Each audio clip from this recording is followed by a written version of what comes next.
Hello, আসসালামু আলাইকুম সবাইকে।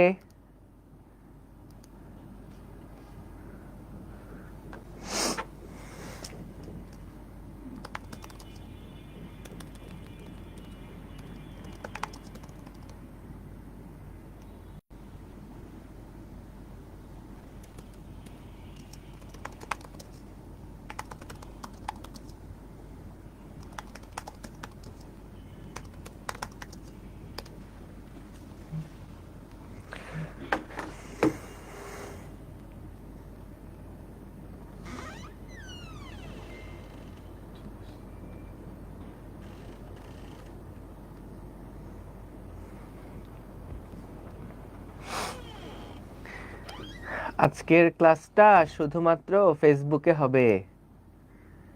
ওয়েব অ্যাপে একটু ঝামেলা হয়েছে লাইভ ক্লাসের, তো আমাদের আজকের ক্লাসটা হবে শুধুমাত্র কোথায় জানো? ফেসবুকে হবে, বুঝছো? ঠিক আছে, চলো তাহলে আমরা শুরু করি। আশা করি সবাই ভালো আছো, সুস্থ আছো। ওয়েব অ্যাপে লাইভ ক্লাসটায় প্রবলেম হচ্ছে। কি প্রবলেম টেক টিম দেখে দিবে, চিন্তার কোনো কারণ নাই। আমরা আজকে ফেসবুকে শেষ করে ফেলবো। সবাইকে যাদেরকে যাদেরকে চিনো তাদেরকে একটু মেনশন দাও, কারণ অনেকে ওয়েব অ্যাপে বসে আছে।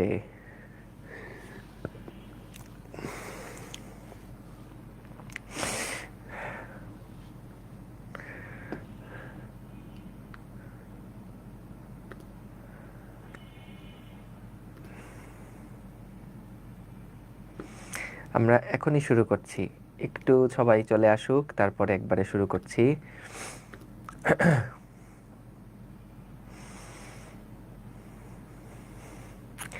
সাউন্ড কম না, সাউন্ড ঠিক আছে, সব সাউন্ডই ঠিক আছে, বুঝছো?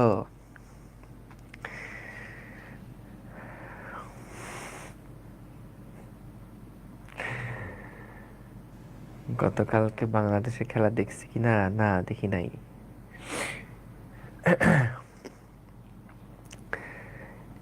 ঠিক আছে, চলো আমরা তাহলে শুরু করি আস্তে ধীরে। হ্যাঁ, সেমিকন্ডাক্টর এবং ইলেকট্রনিক্স। আসসালামু আলাইকুম সবাইকে। সো আমাদের সেমিকন্ডাক্টর এবং ইলেকট্রনিক্স এই অধ্যায়টা হলো সেকেন্ড পেপারের 10 নম্বর চ্যাপ্টার। তো আমাদের সাইকেল 5-এর এটা হচ্ছে 3 নম্বর চ্যাপ্টার। মূলত এই সাইকেলে আমাদের স্থির তড়িৎ, চলতড়িৎ এই দুটো অধ্যায় ছিল, এবং আমাদের পুরা বইয়ে তড়িৎ রিলেটেড এই আরেকটা চ্যাপ্টারই আছে, সেটা হচ্ছে সেমিকন্ডাক্টর এবং ইলেকট্রনিক্স। তো আমরা একদম যদি মূল যে কারণটা সেমিকন্ডাক্টর পড়ার, আলাদা করে যে এটাকে একটা পুরো চ্যাপ্টার হিসেবে দিয়ে দিল, এইটার কারণটা কি? কারণ আমাদের মডার্ন ফিজিক্সের মধ্যে কিন্তু এই ইলেকট্রনিক্সের বা সেমিকন্ডাক্টরের কাজ আসলে হিউজ। আমরা যত ধরনের ডিভাইস ইউজ করি এখন, সব কিছুর মধ্যে কিন্তু সেমিকন্ডাক্টরের একটা কার্যকারিতা আছে। যেমন তুমি যখন মোবাইল ব্যবহার করো, কম্পিউটার ব্যবহার করো, প্রত্যেকটা জিনিসের মধ্যে কিন্তু আমাদের সেমিকন্ডাক্টর এবং ইলেকট্রনিক্সের একটা বড় কন্ট্রিবিউশন আছে। সো আমাদের এই অধ্যায়ের গুরুত্ব এই কারণে মডার্ন সায়েন্সে কিন্তু অনেক বেশি। তো আমাদের মূল যে পার্থক্যটা, যখন আমরা পড়ছি, চলতড়িৎ পড়ছি, এবং এখন যে আমরা সেমিকন্ডাক্টর পড়ছি, এই দুইটার মধ্যে সবচেয়ে বড় যে পার্থক্যটা, সেটা হচ্ছে যে কারেন্ট ইলেকট্রিসিটিতে বা চলতড়িতের মধ্যে আমরা কাজ করেছিলাম শুধুমাত্র পরিবাহীকে নিয়ে। শুধুমাত্র পরিবাহীকে নিয়ে তুমি খেয়াল করে দেখো, চলতড়িতের মধ্যে আমরা বের করেছিলাম যে একটা পরিবাহী তারের মধ্যে দিয়ে কারেন্ট যাচ্ছে, তার দৈর্ঘ্য যদি এল হয়, ক্ষেত্রফল যদি এ হয়, তাহলে তার ওই তারের যে কোনো দুই প্রান্তে রোধের মান কত, এইগুলো নিয়ে কিন্তু আমরা অনেক পড়াশোনা করছি। সো চলতড়িতের পুরা চ্যাপ্টারটাই আমরা কিন্তু আসলে কন্ডাক্টেন্স, কন্ডাক্টর, পরিবাহী, সেগুলো নিয়ে কাজ করছি। আর এই চ্যাপ্টারে আমরা পুরাটা সময় জুড়ে থাকবো অর্ধপরিবাহী বা সেমিকন্ডাক্টর নিয়ে। সো তড়িৎ পরিবহনের ভিত্তিতে কিন্তু আমরা তড়িৎ পরিবহনের ভিত্তিতে যে কোনো পদার্থকে 3 ভাগে ভাগ করতে পারি। সো খেয়াল করো, তড়িৎ পরিবহনের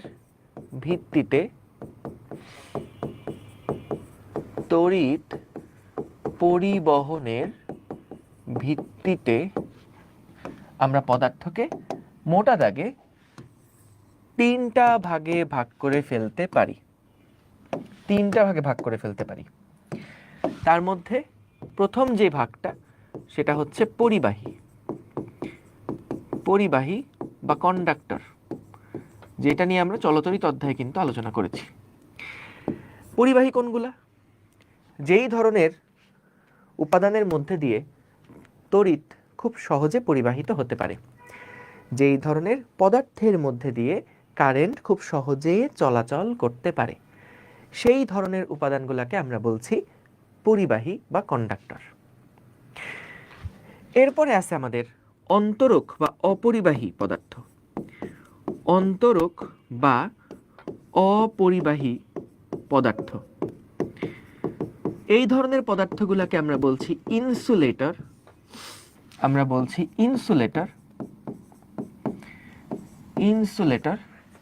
এবং এই টাইপের পদার্থগুলোর ক্ষেত্রে কিন্তু সহজে এই ধরনের পদার্থের মধ্যে দিয়ে কারেন্ট ফ্লো করে না। সো পরিবাহী সেগুলোর মধ্যে দিয়ে খুব সহজেই কারেন্ট প্রবাহিত হয়, কিন্তু অন্তরক বা অপরিবাহী পদার্থ যেগুলো আছে সেগুলোর মধ্যে দিয়ে সহজে তড়িৎ প্রবাহিত হয় না। ঠিক আছে? এই দুইটা পদার্থের মাঝামাঝি একটা পদার্থ আছে, সেটাকে আমরা বলছি অর্ধপরিবাহী। পরিবাহী এবং অন্তরক এদের মাঝামাঝি আরেকটা ধরনের পদার্থ আছে, যেটাকে আমরা বলছি অর্ধপরিবাহী, বা ইংরেজিতে এটাকে আমরা বলি সেমিকন্ডাক্টর। সো খেয়াল করো, অর্ধপরিবাহী হচ্ছে এমন টাইপের পদার্থ যেগুলোর মধ্যে দিয়ে পরিবাহীর মতন খুব স্মুথলি কারেন্ট ফ্লো করে না, আবার অন্তরক যে একেবারেই কারেন্ট ফ্লো করতে পারে না সেটার মতনও না। মানে ধরো, পরিবাহীর মধ্যে দিয়ে স্মুথলি কারেন্ট ফ্লো হয়, অন্তরকের মধ্যে দিয়ে কারেন্টই ফ্লো হয় না। কিন্তু অর্ধপরিবাহী যেগুলো আছে সেগুলোর মধ্যে দিয়ে একটা মডারেট রেঞ্জে কারেন্ট ফ্লো হয়, অর্থাৎ খুব ভালোও কারেন্ট ফ্লো হয় না, আবার অন্তরকের মতন খুব খারাপও ফ্লো হয় না। সো এটা মাঝামাঝি একটা রেঞ্জ মেনটেন করে।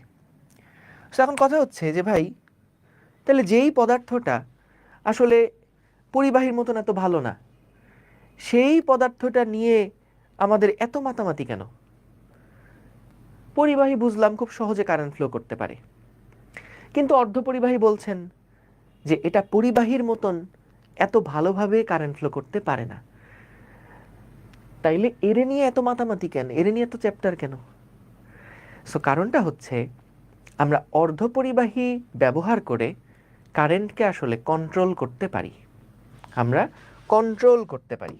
কারেন্টকে কি করতে পারি? আমরা কন্ট্রোল করতে পারি। সো কিভাবে এই কন্ট্রোলটা করা যায় সেটা নিয়েই আমরা এই অধ্যায়ে আলোচনা করব।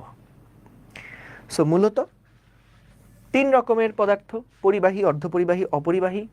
পরিবাহীর মধ্যে দিয়ে সহজে স্মুথলি কারেন্ট ফ্লো হয়, অন্তরক বা অপরিবাহীর মধ্যে দিয়ে কারেন্ট ফ্লো হয় না, আর মাঝামাঝি যেটা আছে যার মধ্যে দিয়ে খুব বেশি ভালো কারেন্টও ফ্লো হয় না, আবার খুব খারাপ কারেন্টও ফ্লো হয় না, সেগুলোকে আমরা বলছি অর্ধপরিবাহী। ঠিক আছে? সো আমাদের খেয়াল করো, এই যে অর্ধপরিবাহী বা হচ্ছে সেমিকন্ডাক্টর, কি কারণে সেমিকন্ডাক্টর এরকম আচরণ করে, কি কারণে পরিবাহী পদার্থগুলা খুব সহজে কারেন্ট ফ্লো করতে পারে, কি কারণে অন্তরক পদার্থগুলা সহজে কারেন্ট ফ্লো করে না, এই কারণটা নিয়ে আমরা এখন আলোচনা করব, মলিকিউলার লেভেলে আলোচনা করব। সো পরিবাহী কেন এত ভালো, অন্তরক কেন এত পচা, অর্ধপরিবাহী কেন এরকম মাঝামাঝি আচরণ করে, এই জিনিসটা নিয়ে আমরা এখন মলিকিউলার লেভেলে আলোচনা করব। এগুলা থেকে আমাদের কিন্তু ভালোই প্রশ্ন আসে, বিশেষ করে এমসিকিউতে। যেহেতু একটু থিওরি পার্টের পড়া পড়তেছি, এগুলা থেকে কিন্তু আমাদের দেখা যাবে মোটামুটি এমসিকিউই বেশি আসবে, এখান থেকে সিকিউ পার্ট আসার সম্ভাবনা খুব কম, যেগুলো এখন বলবো আর কি। সো চলো আমরা একটু দেখি। দেখো খুব মলিকিউলার লেভেলে যদি দেখি, প্রথমে আমরা চলো একটা ধাতব পদার্থকে নেই। ধরো আমরা সোডিয়ামকে নিলাম। চলো সোডিয়ামের একটা পরমাণু, রাদারফোর্ড মডেলে যেরকম পরমাণু আমরা রেখে থাকি সেই রকম একটা পরমাণু আমরা আগে নেই। রাদারফোর্ড মডেলে আমরা যে পরমাণু এঁকে থাকি সেই রকম একটা পরমাণু আমরা আগে নেই। ধরো মাঝখানে এই জায়গাতে আছে হচ্ছে নিউক্লিয়াস, এখানে আছে নিউক্লিয়াস, এবং সোডিয়ামের ক্ষেত্রে আমরা কিন্তু জানি যে এর ইলেকট্রন বিন্যাস 281, তাই না? সোডিয়ামের ক্ষেত্রে তার ইলেকট্রন বিন্যাস হচ্ছে 281। প্রথম কক্ষপথে 2টা, পরেরটায় 8টা, পরেরটায় 1টা। সো 2টা, তারপর 1 2 3 4 5 6 7 8, তারপর এখানে 1টা। সো এইটা হচ্ছে আমাদের রাদারফোর্ড মডেল অনুযায়ী সোডিয়ামের একটা পরমাণু। এখন বলতো এই যে ইলেকট্রনগুলা তারা যে এক একটা কক্ষপথে আছে, এই কক্ষপথের প্রত্যেকটার এনার্জি কি একই রকম? না, এক একটার এনার্জি লেভেল কিন্তু এক এক রকম। প্রথম শক্তি স্তরের যে এনার্জি সেটা একটু কম, দ্বিতীয় শক্তি স্তরের এনার্জি একটু বেশি, তৃতীয় শক্তি স্তরের এনার্জি আর একটু বেশি। তো আমরা যদি এটা একটা গ্রাফের মাধ্যমে প্রকাশ করি, তাহলে আমরা গ্রাফটা কিভাবে দেখাবো? সাপোজ আমাদের এই ওয়াই অক্ষ বরাবর মনে করো আমরা নিলাম আমাদের এনার্জি লেভেল, এই দিক বরাবর আমরা নিলাম এনার্জি লেভেল, বা এদিক বরাবর আমরা এনার্জিকে প্রকাশ করছি। সো খেয়াল করো, ওয়াই অক্ষ বরাবর যত উপরে যাবে তত বেশি এনার্জি পাবা। সো একদম প্রথম যেই কক্ষপথ, সেই কক্ষপথের যে এনার্জি সেটা যদি আমি এইরকম লেভেলে নির্দেশ করি, এটা হচ্ছে মনে করো n সমান সমান 1, অর্থাৎ প্রথম শক্তি স্তরের এনার্জি হচ্ছে লেভেলটা এইরকম। ধরো এটা 2 ইলেকট্রন ভোল্ট সাপোজ। দ্বিতীয় শক্তি স্তরের যে এনার্জিটা সেটা অবশ্যই এর থেকে বেশি হবে। দ্বিতীয় শক্তি স্তরের যে এনার্জিটা n সমান 2 মানে বোঝাচ্ছি দ্বিতীয় শক্তি স্তর, n সমান 1 মানে বোঝাচ্ছি প্রথম শক্তি স্তর। সো প্রথম শক্তি স্তরের যে এনার্জি সেটা হচ্ছে সাপোজ এটা 2 ইলেকট্রন ভোল্ট, n সমান 2 যেটা সেটা ধরো 6 ইলেকট্রন ভোল্ট। সো এরকম করে আমি যত উপরে যাব তত কিন্তু এনার্জি লেভেল বাড়তে থাকবে, তত এনার্জির মান বাড়তে থাকবে। আমরা জানি বোর পরমাণু মডেল অনুযায়ী কিন্তু উচ্চ শক্তি স্তরে বা যত উপরের কক্ষপথে যাওয়া হবে তত কিন্তু ওই কক্ষপথের শক্তি হ্রাস পায় না বৃদ্ধি পায়? বৃদ্ধি পায়। সো আমাদের 1 নাম্বার কক্ষপথ থেকে যখন ইলেকট্রন 2 নাম্বার কক্ষপথে যাবে তখন কিন্তু তাকে এনার্জি আরো এক্সট্রা গ্রহণ করতে হবে। 2 নাম্বার থেকে সে যখন 3 নাম্বারে যাবে তখন কিন্তু তাকে আরো এক্সট্রা এনার্জি গ্রহণ করতে হবে। সো আমাদের এইভাবে করে n সমান সমান 3 4 5 এইরকম কিন্তু আমাদের শক্তি স্তরের লেভেলগুলো থাকবে। প্রথম শক্তি স্তরের এনার্জি এত, দ্বিতীয়টার এত, তৃতীয়টার এত। এখন বলো তো আমাদের এই যে মাঝখানের যে অঞ্চলটা, সেই অঞ্চলে কি কোনো ইলেকট্রন থাকতে পারে? এই মাঝখানের যেই অঞ্চলটা, এইটাকে কি আমরা নিষিদ্ধ অঞ্চল বলি না? মনে আছে? এটাকে আমরা কিন্তু বলি নিষিদ্ধ অঞ্চল। সো এই নিষিদ্ধ অঞ্চলের মধ্যে কিন্তু কোনো ইলেকট্রন উপস্থিত থাকে না। যদি ফার্স্ট শেলের কোনো ইলেকট্রন চায় দ্বিতীয় শক্তি স্তরে যেতে, তাহলে তাকে ঠিক নির্দিষ্ট পরিমাণ শক্তি অর্জন করেই দ্বিতীয় শক্তি স্তরে যেতে হবে। এর থেকে কম শক্তি স্তর অর্জন করে বা এর থেকে কম শক্তি গ্রহণ করে সে যে মাঝামাঝি কোথাও থাকবে, এইটা কিন্তু কখনো পসিবল না। বোর পরমাণু মডেল যা পড়ছো ওইটাই আমি একটু রিক্যাপ করতেছি এখনো পর্যন্ত। সো আমাদেরকে বলতো এই অঞ্চলটাকে, এই গ্যাপটাকে আমরা বলি নিষিদ্ধ অঞ্চল। এই নিষিদ্ধ অঞ্চলে কিন্তু আমাদের কোনো ইলেকট্রন থাকতে পারবে না, কোনো ইলেকট্রনের এনার্জি থাকতে পারবে না। হয় ইলেকট্রনের এনার্জি এই লেভেলে থাকবে, অথবা সেটা শক্তি গ্রহণ করে এই লেভেলে যাবে, অথবা শক্তি গ্রহণ করে এই লেভেলে যাবে। জিনিসটাকে তুমি এভাবে চিন্তা করতে পারো যে তুমি ধরো একটা বিল্ডিংয়ে থাকো, তোমাকে জিজ্ঞেস করা হলো তুমি কয় তলায় থাকো, তুমি কিন্তু বলবা না যে তুমি 2.5 তলায় থাকো, তুমি 2.25 তলায় থাকো, তুমি 3.25 তলায় থাকো, এটা না। হয় তুমি 1 তলায় আসো, না হলে 2 তলায় আসো, না হলে 3 তলায় আসো, না হলে 4 তলায় আসো। সো এখানেও ঠিক জিনিসটা সেরকম, মাঝামাঝি থাকার কোনো সুযোগ নাই। যে তুমি এখানে এই 1 আর 2 এর মাঝখানে 1.5 অঞ্চলে থাকবা, এটার কোনো সুযোগ নাই। কথা ঠিক আছে? ক্লিয়ার তাহলে এই পর্যন্ত?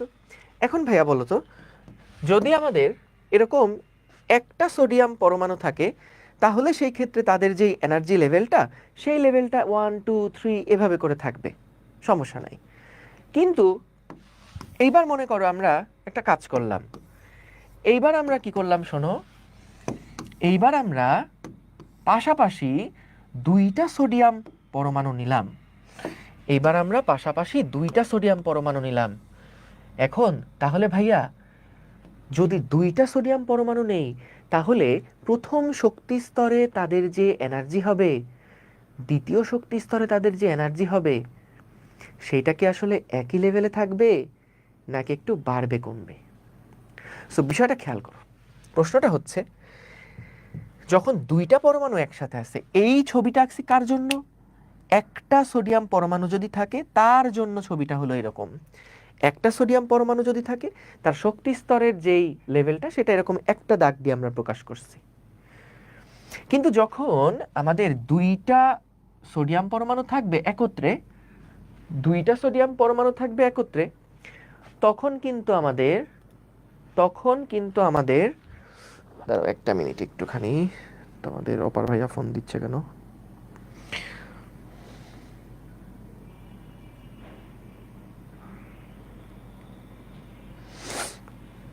ওকে, সো খেয়াল করো, যখন আমাদের এরকম 2টা সোডিয়াম পরমাণু থাকবে, ঠিক আছে, 2টা সোডিয়াম পরমাণু থাকবে, তখন কিন্তু একই লেভেলে, বলো তো ভাইয়া, তার মানে একই শক্তি স্তরের মধ্যে তখন 2টা ইলেকট্রন তো ছিল। যেমন এটা যদি n সমান 1 শক্তি স্তর হয়, n সমান 1 শক্তি স্তর হয়, তাহলে এই শক্তি স্তরের মধ্যে কিন্তু একই রকমের 2টা ইলেকট্রন চলে আসতেছে একই শক্তি স্তরের মধ্যে। দেখো ভাইয়া, প্রথম শক্তি স্তর তো এইটা, আর এটারও প্রথম শক্তি স্তর এইটা। আচ্ছা, এখন এই ইলেকট্রনটার ওই যে 4টা কোয়ান্টাম নাম্বার, তোমরা কেমিস্ট্রিতে পড়ছো না, 4টা কোয়ান্টাম নাম্বার কখনো, 2টা ইলেকট্রনের 4টা কোয়ান্টাম নাম্বার কখনো সেম হবে না। এটা জানি কার নীতি? এই যে পলির বর্জন নীতি একটা ছিল না? কি ছিল পলির বর্জন নীতি, যদি মনে করে দেখো তো। যে কোনো যে কোনো 2টা ইলেকট্রনের কিন্তু, যে কোনো 2টা ইলেকট্রনের কিন্তু কখনোই 4টা কোয়ান্টাম নাম্বার সেম হবে না। সো দেখা যাবে, যদি এখানে যেই রকম একটা ইলেকট্রন আছে, এখানে তো ঠিক সিমিলার আরেকটা ইলেকট্রন আছে। এইখানে যদি ধরো আপিস, যেমন এখানে যখন 2টা ইলেকট্রন আছে, 2টা ইলেকট্রন কেমন আছে, একটা আপ স্পিন আছে, একটা ডাউন স্পিন আছে, তাই না? যখন ফার্স্ট শেলের কথা বলছো, এখানে যে 2টা ইলেকট্রন আছে, সেখানে একটা আছে আপ স্পিন, একটা আছে ডাউন স্পিন, ঠিক আছে? কারণ একই রকমের 2টা ইলেকট্রন কিন্তু একই লেভেলে কখনো থাকতে পারবে না। তাহলে খেয়াল করো, যখন আমরা 2টা পরমাণুর এনার্জি লেভেল নিয়ে কথা বলছি, যে একই সাথে 2টা পরমাণু অবস্থান করছে, তখন কিন্তু দেখো এইখানে যেমন একটা ইলেকট্রন আছে, ঠিক সেরকমের মান বিশিষ্ট কিন্তু এই পরমাণুতেও সেরকম একটা ইলেকট্রন আছে। এখন বলো তো, এইটা কিন্তু পলির যে বর্জন নীতি সেইটাকে মানছে না। কারণ একই এনার্জি লেভেলে বা একই কোয়ান্টাম নাম্বার সম্পন্ন, 4টা কোয়ান্টাম নাম্বার সম্পন্ন 2টা ইলেকট্রন কিন্তু এখন এখানে একই জায়গায় চলে আসছে। সো একই লেভেলে কিন্তু তারা কখনো থাকতে পারবে না। সো দেখা যাবে যে একটা পরমাণুর যে 2টা ইলেকট্রন, তারা একটা লেভেলে ঠিকই থাকবে, কিন্তু দ্বিতীয় যেই পরমাণুটা, সেই পরমাণুটার এনার্জি লেভেল এটার থেকে একটু উপরে অবস্থান করবে, এটার থেকে একটুখানি উপরে অবস্থান করবে। বুঝতে পেরেছো? এটার থেকে একটুখানি উপরে অবস্থান করবে। সো দেখা যাবে যে আমাদের এই দ্বিতীয় যেই পরমাণুটা আছে, সেই পরমাণুটার যেই আমাদের ইলেকট্রন 2টা, সেই ইলেকট্রন 2টা ওই সেকেন্ড লাইনের উপরে অবস্থান করছে। তুমি এইটাকে এভাবেও চিন্তা করতে পারো যে, বলতো যখন আমরা 2টা পরমাণুকে পাশাপাশি রাখছি, তখন তাদের মধ্যে এই আকর্ষণ বিকর্ষণের কারণে কিন্তু তাদের যে শক্তি, সে শক্তির একটা তারতম্য তৈরি হবে। যখন আশেপাশে কোনো ইলেকট্রন প্রোটন নাই, শুধু একটা পরমাণু, তখন কিন্তু তাদের এনার্জি লেভেল একটাই। কিন্তু যখন চারপাশে আরেকটা পরমাণু আছে, তখন কিন্তু তাদের মধ্যে বিভব শক্তির একটা চেঞ্জ হবে, গতিশক্তির একটা চেঞ্জ হবে। সো দেখা যাবে যে এই লেভেলটা, দুইজনের লেভেল, এনার্জি লেভেলটা আসলে সেম থাকবে না, তাদের মধ্যে একটুখানি তারতম্য থাকবে। কথা ক্লিয়ার তাহলে? সো দুইটা কারণ বললাম, পলির বর্জন নীতি একটা, এটা দিয়ে যদি বুঝতে পারো ভেরি গুড, এটাই আসল কারণ। আরেকটা কারণ হচ্ছে যে আমাদের এই যে এখানে ধরো যে এই দুইটা পরমাণু আছে, এরা যখন পাশাপাশি অবস্থান করবে, তখন কিন্তু তাদের মধ্যে বিভব শক্তির একটা পরিবর্তন হবে, গতিশক্তির একটা পরিবর্তন হবে, সো শক্তির একটা চেঞ্জ হবে। সো যদি শক্তির চেঞ্জ হয়, তাহলে দেখা যাবে দুইটা এনার্জি লেভেল আসলে তৈরি হয়ে যাবে। এর একটা এনার্জি লেভেল থাকবে, ওর একটা আলাদা এনার্জি লেভেল থাকবে। ঠিক আছে? একইভাবে দেখো n সমান সমান 2 নাম্বার যেই কক্ষপথ আছে, 2 নাম্বার যে কক্ষপথ আছে সেটার জন্যও দেখা যাবে এরকম। একইভাবে সেটার জন্যও দেখা যাবে এরকম, আমাদের সেটার জন্যও দেখা যাবে এরকম দুইটা এনার্জি লেভেল পাওয়া যাবে। n সমান সমান 3 এর জন্য এরকম দুইটা এনার্জি লেভেল আলাদা আলাদা পাওয়া যাবে, কারণ তাদের মধ্যে এখন আকর্ষণ বিকর্ষণ হচ্ছে, যার ফলে তাদের মধ্যে একটা এনার্জির পার্থক্য এখন আছে। দুইটা পরমাণুর জন্য দুইটা আলাদা আলাদা এনার্জির পার্থক্য আছে। ঠিক আছে? এখন কথা হচ্ছে, তাইলে খেয়াল করো যে একজন বলছে বুঝছি একটা যদি থাকে 2 তলায় আর একটা থাকবে 2.5 তলায়, না, বিষয়টা হচ্ছে এভাবে চিন্তা করো, দুইজন দুইটা বিল্ডিং এ আছে। তো দুইজন দুইটা বিল্ডিং আছে, একটা বিল্ডিং হচ্ছে একটু নিচে আছে, একটা বিল্ডিং এর তলা একটু উপরে, একটার দোতলা একটু নিচে, একটার দোতলা একটু উপরে, বুঝতে পারছো? ওকে, এইবার খেয়াল করো, যদি আমাদের কাছে এরকম এবার দুইটা পরমাণু না থেকে, এবার যদি অসংখ্য পরমাণু একসাথে থেকে একটা খণ্ড নেই, সাপোজ আমরা সোডিয়াম একটা খণ্ড নিলাম, ধরো এইখানে আমরা একটা সোডিয়ামের খণ্ড নিলাম। ভাইয়া খণ্ডের মধ্যে কয়টা পরমাণু আছে? একটা সোডিয়াম খণ্ডের মধ্যে কয়টা পরমাণু আছে? অসংখ্য অসংখ্য পরমাণু আছে না?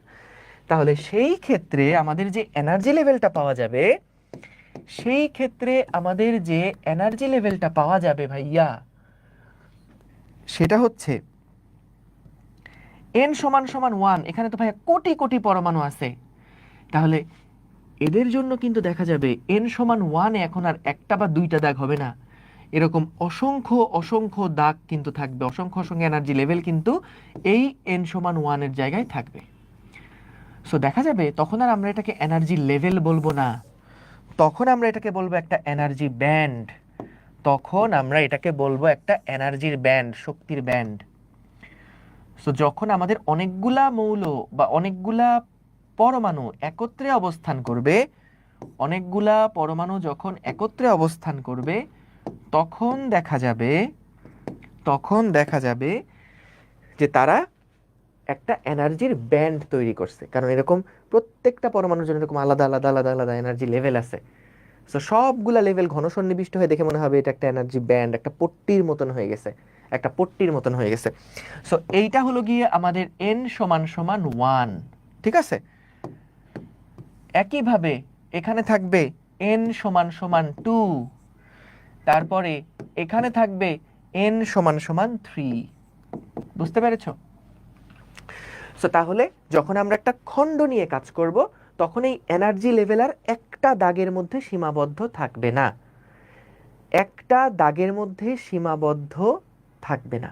এখানে তখন অনেকগুলা দাগ একসাথে থেকে একটা পট্টি তৈরি করবে, একটা ব্যান্ড তৈরি করবে। বুঝতে পারছো? ঠিক আছে, আশা করি ক্লিয়ার। ডান। সো আমরা এখান থেকে তাহলে দেখো মূল আলোচনায় আসি, যে তাহলে ভাইয়া আমরা যে কোনো একটা পরমাণুর জন্য এনার্জি ব্যান্ড বলতে আসলে কি বোঝায় সেটা বুঝলাম। যে কোনো একটা পদার্থের জন্য এই এনার্জি ব্যান্ড বলতে কি বোঝায়, শক্তির ব্যান্ড বলতে কি বোঝায়, সেটা আমরা বুঝলাম। এখন কথা হচ্ছে যে তাহলে ভাইয়া এটার সাথে আমাদের পরিবাহিতার সম্পর্ক কোথায়? অর্ধপরিবাহী কেন এরকম আচরণ করে, পরিবাহী কেন এরকম আচরণ করে, সেই জিনিসগুলো নিয়ে আমরা একটু আলোচনা করতে চাই এই শক্তির ব্যান্ড কনসেপ্টের সাহায্যে। ঠিক আছে? তাহলে চলো আমরা যদি এইবার প্রথমে আসো পরিবাহী পদার্থের জন্য শক্তির ব্যান্ডটা কেমন হয় সেটা একটু দেখি। পরিবাহী পদার্থ, ঠিক আছে, পরিবাহী পদার্থ। সো ভাইয়া খেয়াল করো, পরিবাহী পদার্থের জন্য দেখো আমাদের মনে করো যে কোনো একটা পরমাণু নিলাম, সেই পরমাণুটার এরকম অনেকগুলো এরকম এনার্জির ব্যান্ড আছে। হ্যাঁ, সো এটা হচ্ছে আমাদের n সমান সমান 1, এরপরে আছে এরকম n সমান সমান 2, এরপরে আছে n সমান সমান 3, এরকম করতে করতে দেখা গেল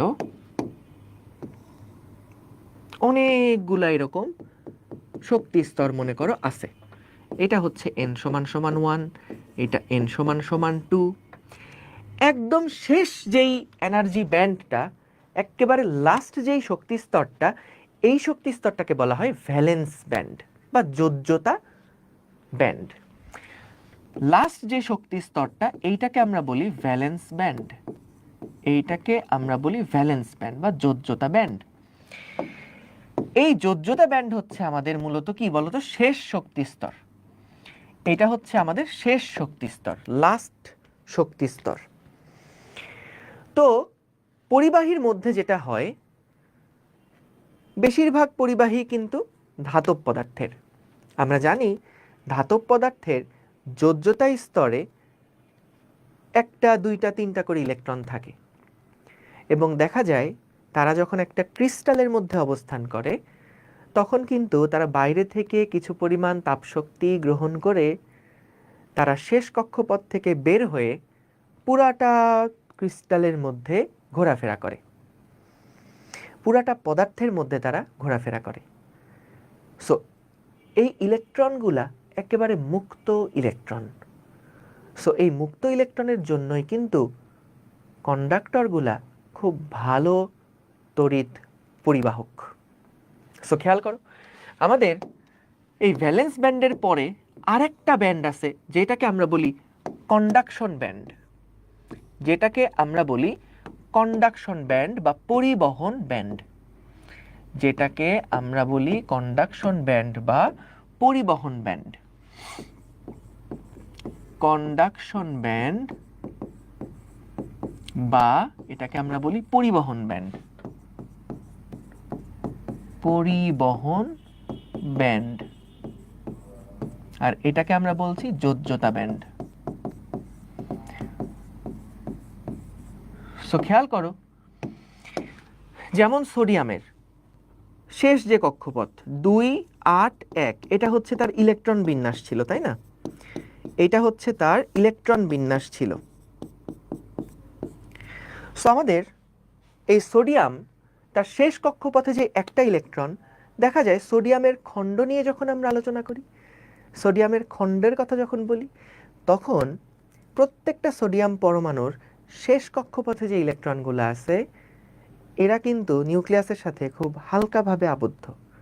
সো যখনই তারা বাইরে থেকে কোনো এনার্জি পায় বা পাশের কোনো অণুর সাথে ধাক্কাধাক্কি খায়, তখনই কিন্তু শেষ কক্ষপথের ইলেকট্রনটা এক্সট্রা এনার্জি গ্রহণ করে তারা মুক্ত হয়ে যায়, সোডিয়াম পরমাণুটা থেকে মুক্ত হয়ে যায়, এবং ওই মুক্ত হওয়া ইলেকট্রনটা কিন্তু সমগ্র ক্রিস্টালের মধ্যে ছড়ায়ে থাকে, সমগ্র ক্রিস্টালের মধ্যে ওই ইলেকট্রনটা ছড়ায়ে থাকে, ওইটাকে আমরা বলছি মুক্ত ইলেকট্রন।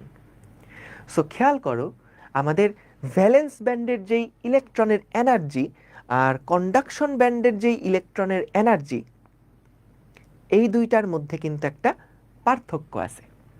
কোনটার এনার্জি বেশি বলো তো? শেষ কক্ষপথের ইলেকট্রনের এনার্জি বেশি নাকি পরিবহন ব্যান্ডের ইলেকট্রনের এনার্জি বেশি? যেহেতু শেষ কক্ষপথের ইলেকট্রনগুলা তাপশক্তি গ্রহণ করে বা এনার্জি গ্রহণ করে কন্ডাকশন মানে মুক্ত হয়ে যাচ্ছে, তখনই তো তারা সুন্দর মতন কারেন্ট ফ্লো করছে। সো তাহলে ভ্যালেন্স ব্যান্ডের এনার্জি কিন্তু কম, কন্ডাকশন ব্যান্ডের এনার্জি কিন্তু বেশি। তাহলে খেয়াল করো, এখানে দেখা যাবে যে সোডিয়ামের যেই শেষ কক্ষপথের ইলেকট্রন সেটা বের হয়ে তারা কিন্তু এক্সট্রা এনার্জি গ্রহণ করে ভ্যালেন্স ব্যান্ড থেকে বের হয়ে তারা কন্ডাকশন ব্যান্ডে চলে যাবে এবং এই কন্ডাকশন ব্যান্ডে গিয়ে তারা পুরাটা ক্রিস্টালের মধ্যে ঘোরাফেরা করবে। সো যখনই দুই পাশ থেকে আমরা বিভব পার্থক্য প্রয়োগ করব তখনই কিন্তু ওই মুক্ত ইলেকট্রনগুলা কারেন্ট ফ্লো করবে, ওই মুক্ত ইলেকট্রনগুলো তড়িৎ পরিবহন করবে। সো দেখা যায় পরিবাহীর ক্ষেত্রে এই কন্ডাকশন ব্যান্ডের যে এনার্জি, এবং এই ভ্যালেন্স ব্যান্ডের যে এনার্জি, এরা একটা আরেকটার উপরে ওভারল্যাপ করে থাকে।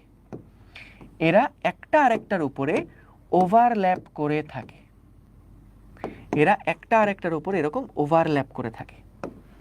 সো যার ফলে দেখা যায় ভ্যালেন্স ব্যান্ডের প্রায় সকল ইলেকট্রনই কন্ডাকশন ব্যান্ডে যেতে পারে, আবার কন্ডাকশন ব্যান্ডের সকল ইলেকট্রনই ভ্যালেন্স ব্যান্ডে আসতে পারে।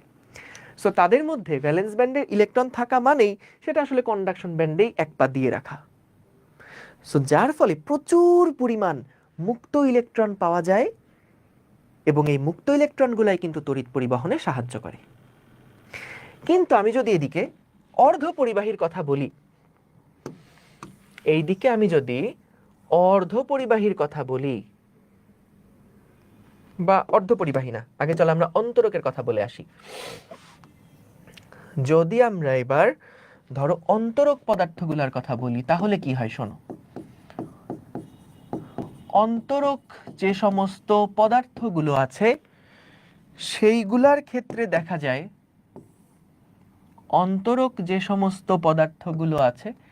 সেগুলার ক্ষেত্রে দেখা যায় যে আমাদের একইভাবে N1, N2 এই ধরনের এনার্জি ব্যান্ডগুলো থাকে। কিন্তু অন্তরক পদার্থের যে ভ্যালেন্স ব্যান্ড এবং যে কন্ডাকশন ব্যান্ড, এদের মধ্যে দেখা যায় হিউজ একটা এনার্জির পার্থক্য থাকে, বিশাল বড় একটা এনার্জির গ্যাপ থাকে। এখান থেকে কিন্তু এমসিকিউ আসে। এই যে এনার্জির গ্যাপটা থাকে, এই এনার্জির গ্যাপটা দেখা যায় আমাদের 6 ইলেকট্রন ভোল্ট থেকে 15 ইলেকট্রন ভোল্টের মধ্যে। 6 ইলেকট্রন ভোল্ট থেকে 15 ইলেকট্রন ভোল্টের মধ্যে তাদের এই এনার্জির পার্থক্যটা থাকে। সো যার ফলে দেখা যায় আমাদের এখানে অন্তরক বা ইনসুলেটর টাইপের যে সমস্ত পদার্থগুলো আছে সেইগুলোর ক্ষেত্রে ভ্যালেন্স ব্যান্ড থেকে ইলেকট্রনের কন্ডাকশন ব্যান্ডে যাওয়ার যেই প্রবণতা সেইটা আসলে খুবই কম হয়। তারা সহজেই এত বেশি পরিমাণ এনার্জি গ্রহণ করতে পারে না অন্তরক পদার্থগুলো। সো যখন তারা যোজ্যতা ব্যান্ডে আসে তখন কিন্তু চিন্তা করো, ভ্যালেন্স ব্যান্ডে যখন আসে তখন কিন্তু ইলেকট্রনগুলো পরমাণুর মধ্যে আবদ্ধ অবস্থায় আছে। সো বাইরে থেকে বিভব পার্থক্য প্রয়োগ করলেও ওই আবদ্ধ অবস্থা থেকে তাদেরকে সহজে বের করে কন্ডাকশন ব্যান্ডে আনা যায় না। কিন্তু পরিবাহীর ক্ষেত্রে কি হয়েছিল, তারা ভ্যালেন্স ব্যান্ডের মধ্যে খুব হালকাভাবে যুক্ত ছিল। সো দেখা গেছে অল্প একটু এনার্জি পেয়েই তারা কন্ডাকশন ব্যান্ডে চলে গেছে। সো প্রচুর মুক্ত ইলেকট্রন পাওয়া গেছে এবং কারেন্টের ফ্লো হয়েছে। আর যখন অন্তরক পদার্থ, এদের মধ্যে এনার্জির গ্যাপ অনেক বেশি, সো বাইরে থেকে অল্প একটু তাপ প্রয়োগ করে বা বাইরে থেকে অল্প একটু এনার্জি দিয়ে এখানে ইলেকট্রনগুলোকে ফ্রি করা যায় না, মুক্ত করা যায় না। সো মুক্ত করা না গেলে বাইরে থেকে যতই তড়িৎ প্রবাহ দাও, বাইরে থেকে যতই বিভব পার্থক্য দাও, এর মধ্যে দিয়ে কোনো কারেন্টের ফ্লো হবে না। সো এই কারণে অন্তরকের মধ্যে দিয়ে কিন্তু কারেন্ট ফ্লো সহজে হয় না। এবার আসো তাহলে ভাইয়া অর্ধ পরিবাহীর ক্ষেত্রে কাহিনী কি হয়।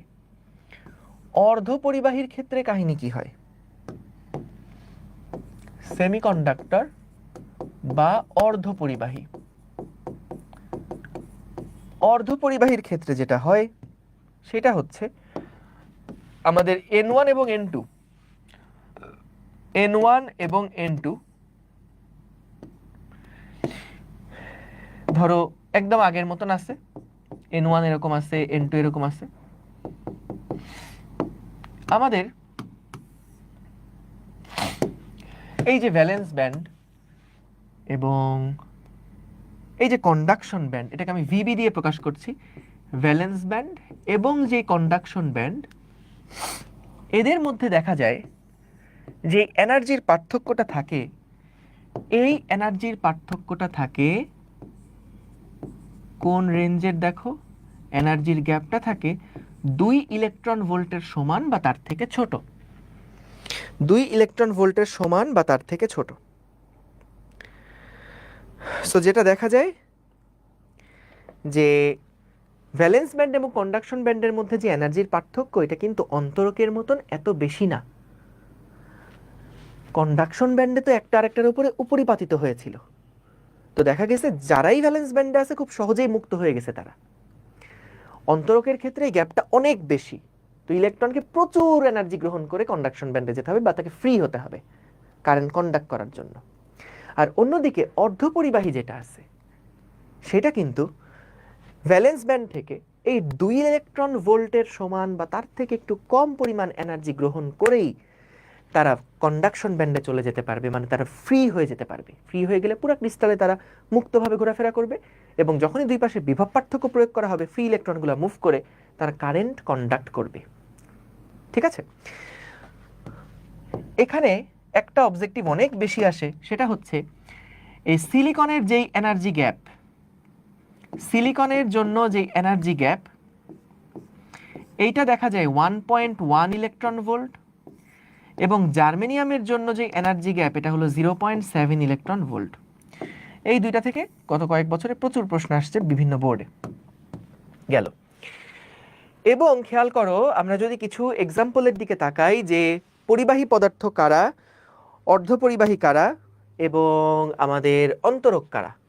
অর্ধপরিবাহীর একটা এক্সাম্পল দিলাম সিলিকন, জার্মেনিয়াম। অন্তরক পদার্থ টাইপের মধ্যে আছে কাঁচ, প্লাস্টিক, এগুলো কাঁচ, প্লাস্টিক ইত্যাদি এগুলো। এবং পরিবাহী পদার্থের মধ্যে আছে আমাদের ধাতব পদার্থ, সকল ধাতব পদার্থ। ঠিক আছে, সকল ধাতব পদার্থ। এখন তাপমাত্রা বৃদ্ধির সাথে সাথে কাদের কি রকমের চেঞ্জ হয় সেইটা আগে একটু দেখি। তাপমাত্রা বৃদ্ধির সাথে সাথে কাদের কি রকমের চেঞ্জ হয় সেইটা আগে আমরা একটু দেখি। সো খেয়াল করো, যখন আমরা পরিবাহীর তাপমাত্রা বৃদ্ধি করব, পরিবাহীর যখন আমরা তাপমাত্রা বৃদ্ধি করি, তখন দেখা যায় তাপমাত্রা বৃদ্ধি করলে এর রোধ বাড়ে, রোধ বৃদ্ধি পায়। রোধ বৃদ্ধি পাওয়া মানে হচ্ছে পরিবাহিতা কমে, রোধের উল্টা যেটা পরিবাহিতা, জি। সো রোধ বৃদ্ধি পায়, পরিবাহিতা কমে। আমরা যদি এই পরিবাহী পদার্থগুলার আপেক্ষিক রোধের কথা বলি, এদের আপেক্ষিক রোধের রেঞ্জ কেমন হয় জেনে রেখো। এদের আপেক্ষিক রোধ হয় 10⁻⁻8 থেকে 10⁻⁻8 ওহম মিটার থেকে 10⁻⁻6 ওহম মিটার পর্যন্ত। এটা হলো তাদের আপেক্ষিক রোধের যেই রেঞ্জটা। অন্যদিকে সেমিকন্ডাক্টরগুলার যে আপেক্ষিক রোধের রেঞ্জ, সেমিকন্ডাক্টরগুলার যে আপেক্ষিক রোধের রেঞ্জ, এটা হচ্ছে 10⁻⁻5 ওহম মিটার থেকে 10⁻⁻8 ওহম মিটার পর্যন্ত। ঠিক আছে, 10⁻⁻8 ওহম মিটার পর্যন্ত।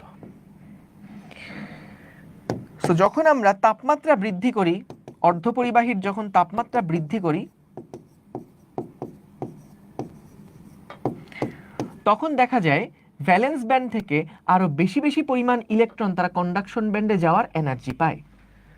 সো যেহেতু কন্ডাকশন ব্যান্ডে যাওয়ার পরিমাণটা বাড়ে, ভ্যালেন্স ব্যান্ড থেকে যত বেশি ইলেকট্রন কন্ডাকশন ব্যান্ডে যাবে তত বেশি কিন্তু কারেন্ট ফ্লো হবে, তত সেটা পরিবাহী আচরণ করবে। সো যখন তাপমাত্রা বাড়ানো হয় তখন কিন্তু এ কারণে রোধ কমে, এ কারণে দেখা যায় রোধ কমে। শুধু তাই না, পরিবাহিতা তাহলে বাড়ে, পরিবাহিতা বৃদ্ধি পায়। ঠিক আছে, তো যখন তাপমাত্রা বৃদ্ধি করা হয়, তাপমাত্রা যখন বাড়ানো হয়, তখন রোধ কমে। কেন রোধ কমে? কারণ এই ভ্যালেন্স ব্যান্ড থেকে অনেক ইলেকট্রন কিন্তু তখন খুব সহজে কন্ডাকশন ব্যান্ডে চলে যেতে পারে, কারণ তাদেরকে তাপমাত্রা দেওয়া হয়েছে, তাদের তাপমাত্রা বাড়ানো হয়েছে, তার এনার্জি বাড়ছে। সো ভ্যালেন্স ব্যান্ড থেকে যত বেশি কন্ডাকশন ব্যান্ডে যাবে তত মুক্ত হবে, তত বেশি ইলেকট্রন পাওয়া যাবে, তত বেশি কারেন্ট ফ্লো হবে। ঠিক আছে, সো এইগুলা মাথায় রেখো। আরেকটা গুরুত্বপূর্ণ ইনফরমেশন, সেটা হচ্ছে যে দেখা যায় 0 কেলভিন তাপমাত্রা যখন হয়, 0 কেলভিন তাপমাত্রায় এই অর্ধপরিবাহী কিন্তু অন্তরকের মতন আচরণ করে। 0 কেলভিন তাপমাত্রায় অন্তরকের ন্যায় আচরণ করে। অর্ধপরিবাহী অন্তরকের ন্যায় আচরণ করে 0 ডিগ্রি সেলসিয়াস তাপমাত্রায় অর্ধপরিবাহী।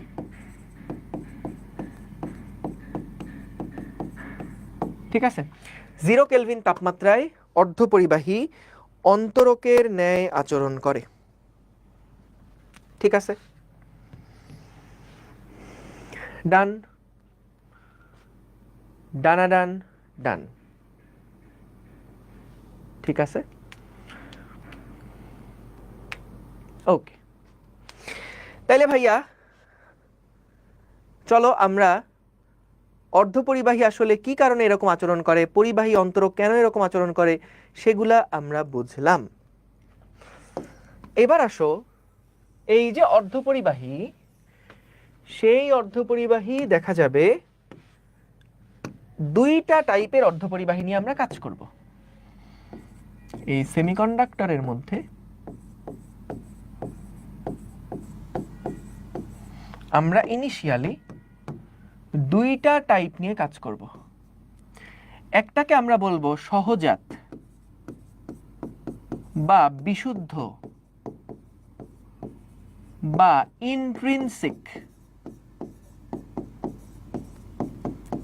ইন্ট্রিনসিক সেমিকন্ডাক্টর, আর আরেকটাকে আমরা বলবো অবিশুদ্ধ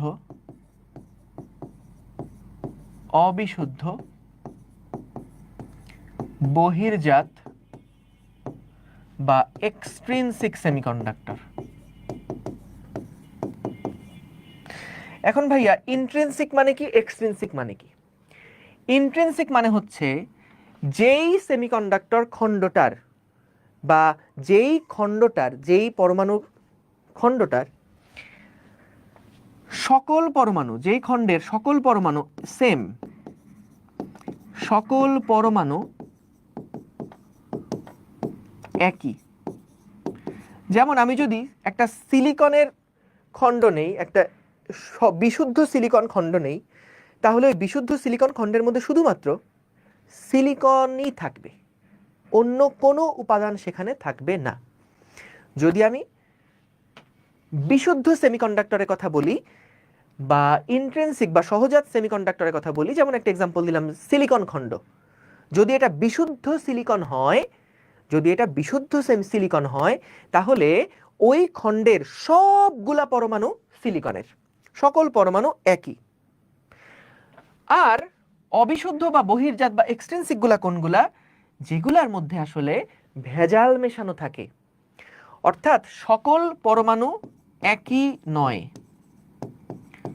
সকল পরমাণু একই নয়। ঠিক আছে, সকল পরমাণু একই নয়, এগুলাকে আমরা বলছি ভেজাল যুক্ত। অর্থাৎ দেখা যাবে এই টাইপের যে সেমিকন্ডাক্টরগুলো আছে, সেগুলার ওই সিলিকন খণ্ডের মধ্যে দেখা যাবে ফসফরাস ঢোকানো আছে, দেখা যাবে নাইট্রোজেন ঢোকানো আছে, আর্সেনিক ঢোকানো আছে, অর্থাৎ কিছু ভিন্ন পরমাণু, ভিন্ন পদার্থের পরমাণু সেখানে মিশ্রিত থাকবে, এগুলোকে আমরা বলছি অবিশুদ্ধ সেমিকন্ডাক্টর। এই অবিশুদ্ধ সেমিকন্ডাক্টরকে আবার দুইটা ভাগে ভাগ করা হয়। একটাকে আমরা বলছি এন টাইপ সেমিকন্ডাক্টর, আরেকটাকে আমরা বলছি পি টাইপ সেমিকন্ডাক্টর। একটাকে আমরা বলছি এন টাইপ সেমিকন্ডাক্টর, আর একটাকে আমরা বলছি পি টাইপ সেমিকন্ডাক্টর। ঠিক আছে? সো মূলত এই যে ভেজাল মিশাবো, কি ধরনের ভেজাল মিশাবো তার উপরে ভিত্তি করে কিন্তু এই দুইটা টাইপে আমরা ভাগ করলাম।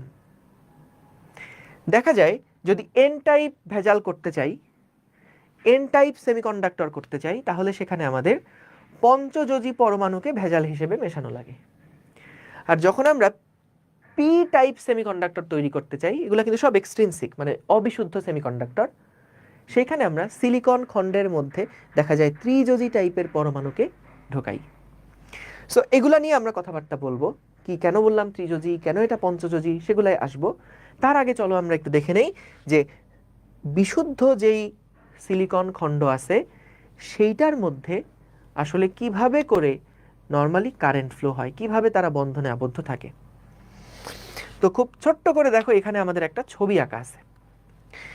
এইখানে আমরা দেখতে পাচ্ছি একটা সিলিকন খণ্ড রাখা আছে, একটা সিলিকন খণ্ড, একটা সিলিকন খণ্ডের একাংশ, সিলিকন খণ্ডের একাংশ, ছোট্ট একটা অংশ। তো খেয়াল করে দেখো, আমরা জানি সিলিকন হচ্ছে চতুর্যোজী মৌল, তাহলে এটা এই খণ্ডের মধ্যে কিন্তু কিভাবে অবস্থান করবে? তারা কি আয়নিক বন্ধন করবে, তারা কি আয়নিক বন্ধন করবে নাকি সমযোজী বন্ধন করবে? তারা সিলিকন খণ্ড কিন্তু যখন সিলিকন সিলিকন তারা যুক্ত থাকবে তখন কিন্তু তারা সমযোজী বন্ধনে আবদ্ধ থাকবে। আমরা জানি সমযোজী বন্ধনের ক্ষেত্রে ইলেকট্রন শেয়ার করে তারা অষ্টক পূর্ণ করে থাকে। সো দেখা যাবে সিলিকনের শেষ কক্ষপথে তো 4টা করে ইলেকট্রন, সিলিকনের শেষ কক্ষপথে 4টা ইলেকট্রন। সো এই সিলিকনটা তার 4 হাতে 4টা সিলিকনকে ধরে টোটাল 8টা ইলেকট্রন সে নিয়ে অষ্টক পূর্ণ করবে। ঠিক আছে? কেমিস্ট্রির জিনিস, ক্লাস 9-10 জিনিসপত্র কিন্তু এগুলো। সো আমাদের দেখো এই যে সিলিকন খণ্ড যেটা আছে, এই সিলিকনের 4টা ইলেকট্রন ছিল। দেখো এই সিলিকনের 4টা ইলেকট্রন ছিল, এই সিলিকনের 4টা মানে শেষ কক্ষপথে 4টা ইলেকট্রন ছিল, এইটা এইটা এইটা এইটা। এই সিলিকনটা চারপাশে 4টা সিলিকনের সাথে সমযোজী বন্ধনে আবদ্ধ হয়ে দেখো তার প্রত্যেকটার মধ্যে কিন্তু 8টা করে ইলেকট্রন এখন বানায় নিছে, অর্থাৎ সে অষ্টকপূর্ণ এবং স্টেবল একটা পরমাণুতে পরিণত হয়েছে, স্টেবল একটা পরমাণুতে পরিণত হয়েছে। ঠিক আছে? তো এইটা আসলে বিশাল বড় একটা সিলিকন খণ্ডের আমরা ছোট্ট একটা রূপ এখানে দেখতে পেলাম। এখন ভাইয়া কি হয় শোনো, যখন রুম টেম্পারেচারে এটাকে রাখা হয়, রুম টেম্পারেচারে যখন এটাকে রাখা হয়, যে টি এর মান হচ্ছে ধরো 300 কেলভিন প্রায়, সেই অবস্থায় দেখা যায় ওই অলরেডি রুম তাপমাত্রার মধ্যেই কিছু সংখ্যক ইলেকট্রন তারা এই বন্ধন অবস্থা থেকে মুক্ত হয়ে যায়। তারা এইখানে যে সমস্ত ইলেকট্রনগুলো বন্ধনে আবদ্ধ আছে, এই ইলেকট্রনগুলো কিন্তু তাদের যোজ্যতা শক্তি স্তরের মধ্যে আছে, ভ্যালেন্স ব্যান্ডের মধ্যে আছে। কারণ শেষ শক্তি স্তরে থাকা মানেই তো সেটা ভ্যালেন্স শক্তি স্তরে থাকা। সো এই সিলিকনটা কিন্তু দেখো 4টা চারপাশে ইলেকট্রন নিয়ে আবদ্ধ হয়েছিল, এবং এই ইলেকট্রনগুলো কিন্তু সবাই আবদ্ধ আছে, তারা ভ্যালেন্স ব্যান্ডের মধ্যে আছে। তাদের এনার্জি লেভেলটা হচ্ছে কোন ব্যান্ডের মধ্যে? ভ্যালেন্স ব্যান্ডের মধ্যে। এখন দেখা যায় রুম তাপমাত্রাতে আসা মাত্র বা রুম তাপমাত্রায় আসতে আসতে কিছু সংখ্যক ভ্যালেন্স ব্যান্ডের ইলেকট্রন তারা অতিরিক্ত এনার্জি গ্রহণ করে কন্ডাকশন ব্যান্ডের মধ্যে চলে যায়। তাহলে কাহিনী কি হয় দেখো, যে এটা হচ্ছে মনে করো আমাদের সেই ভ্যালেন্স ব্যান্ড, আর এটা হচ্ছে মনে করো আমাদের সেই কন্ডাকশন ব্যান্ড। ভ্যালেন্স ব্যান্ড আর একটা হচ্ছে কন্ডাকশন ব্যান্ড। সো খেয়াল করো, এটা হচ্ছে মনে করো আমাদের সেই ভ্যালেন্স ব্যান্ড, এবং এটা হচ্ছে মনে করো আমাদের সেই কন্ডাকশন ব্যান্ড। সো দেখা যায় রুম তাপমাত্রাতেই এখানে যে সমস্ত ইলেকট্রনগুলো ছিল, ভ্যালেন্স ব্যান্ডে যে সমস্ত ইলেকট্রনগুলো ছিল, রুম তাপমাত্রাতে এখান থেকে কিছু কিছু পরিমাণ ইলেকট্রন, কিছু কিছু ইলেকট্রন তারা ঠাস করে এনার্জি অতিরিক্ত গ্রহণ করে তারা দেখা যায় কন্ডাকশন ব্যান্ডের মধ্যে চলে যায়। কিছু কিছু ইলেকট্রন তারা এই কন্ডাকশন ব্যান্ডের মধ্যে চলে যায়, কন্ডাকশন ব্যান্ডের মধ্যে চলে যায়। সো কন্ডাকশন ব্যান্ডে যাওয়া মানে কি, সে ফ্রি হয়ে গেছে, সে মুক্ত হয়ে গেছে। সো মুক্ত হয়ে যাওয়া ইলেকট্রন কিন্তু পুরা ক্রিস্টালের মধ্যে স্বাধীনভাবে বিচরণ করবে। সো যখন এই মুক্ত হয়ে যাওয়া ইলেকট্রন, যারা অতিরিক্ত এনার্জি গ্রহণ করছে, এরা যখন মুক্ত হয়ে যাবে পুরাটা ক্রিস্টালের মধ্যে, যখন তারা মুক্তভাবে ঘোরাফেরা করবে, তখন তারাই কিন্তু মূলত কারেন্ট পরিবহনে সাহায্য করে। এবং তুমি তাপমাত্রা যত বাড়াবা তত কিন্তু এই ভ্যালেন্স ব্যান্ড থেকে ইলেকট্রনগুলা কন্ডাকশন ব্যান্ডে যাবে এবং আরো বেশি পরিমাণ কারেন্ট ফ্লো হতে থাকবে। এইটা হচ্ছে আমাদের ভ্যালেন্স ব্যান্ড, আর এইটা হচ্ছে আমাদের কন্ডাকশন ব্যান্ড। বুঝতে পেরেছো? সো খেয়াল করো এইখানে যেটা হচ্ছে, তাহলে যেমন এই অংশটার দিকে যদি তাকাও, খেয়াল করো এই ইলেকট্রনটা শুরুতে এখানে ছিল, এই ইলেকট্রনটা অতিরিক্ত পরিমাণ এনার্জি গ্রহণ করে সে এই বন্ধনটা থেকে মুক্ত হয়ে গেছে, এই বন্ধনটা থেকে সে মুক্ত হয়ে গেছে। তাহলে আমাকে একটু বলো তো, এই ইলেকট্রনের এনার্জি আর এই ইলেকট্রনের এনার্জি লেভেল কি সেম? যেই ইলেকট্রনটা সমযোজী বন্ধন থেকে মুক্ত হয়ে গেল, সেই ইলেকট্রনের এনার্জি আর যেটা এখনো বদ্ধ অবস্থায় আছে তার এনার্জি, দুইটার এনার্জির লেভেল কি আসলে সেম? দুইটার এনার্জির লেভেল কি আসলে সেম? বলো তো। না, দুইটার এনার্জি লেভেল কিন্তু এখানে সেম না। কারণ যারা মুক্ত হয়ে গেছে এরা কিন্তু কন্ডাকশন ব্যান্ডের মধ্যে চলে গেছে, এরা কন্ডাকশন ব্যান্ডের মধ্যে চলে গেছে। আর যারা সমযোজী বন্ধনের মধ্যে আবদ্ধ আছে তারা কিন্তু এখনো ভ্যালেন্স ব্যান্ডের মধ্যে আটকায় আছে। তাহলে এইটুকু পার্থক্য আশা করি বুঝতে পারছো।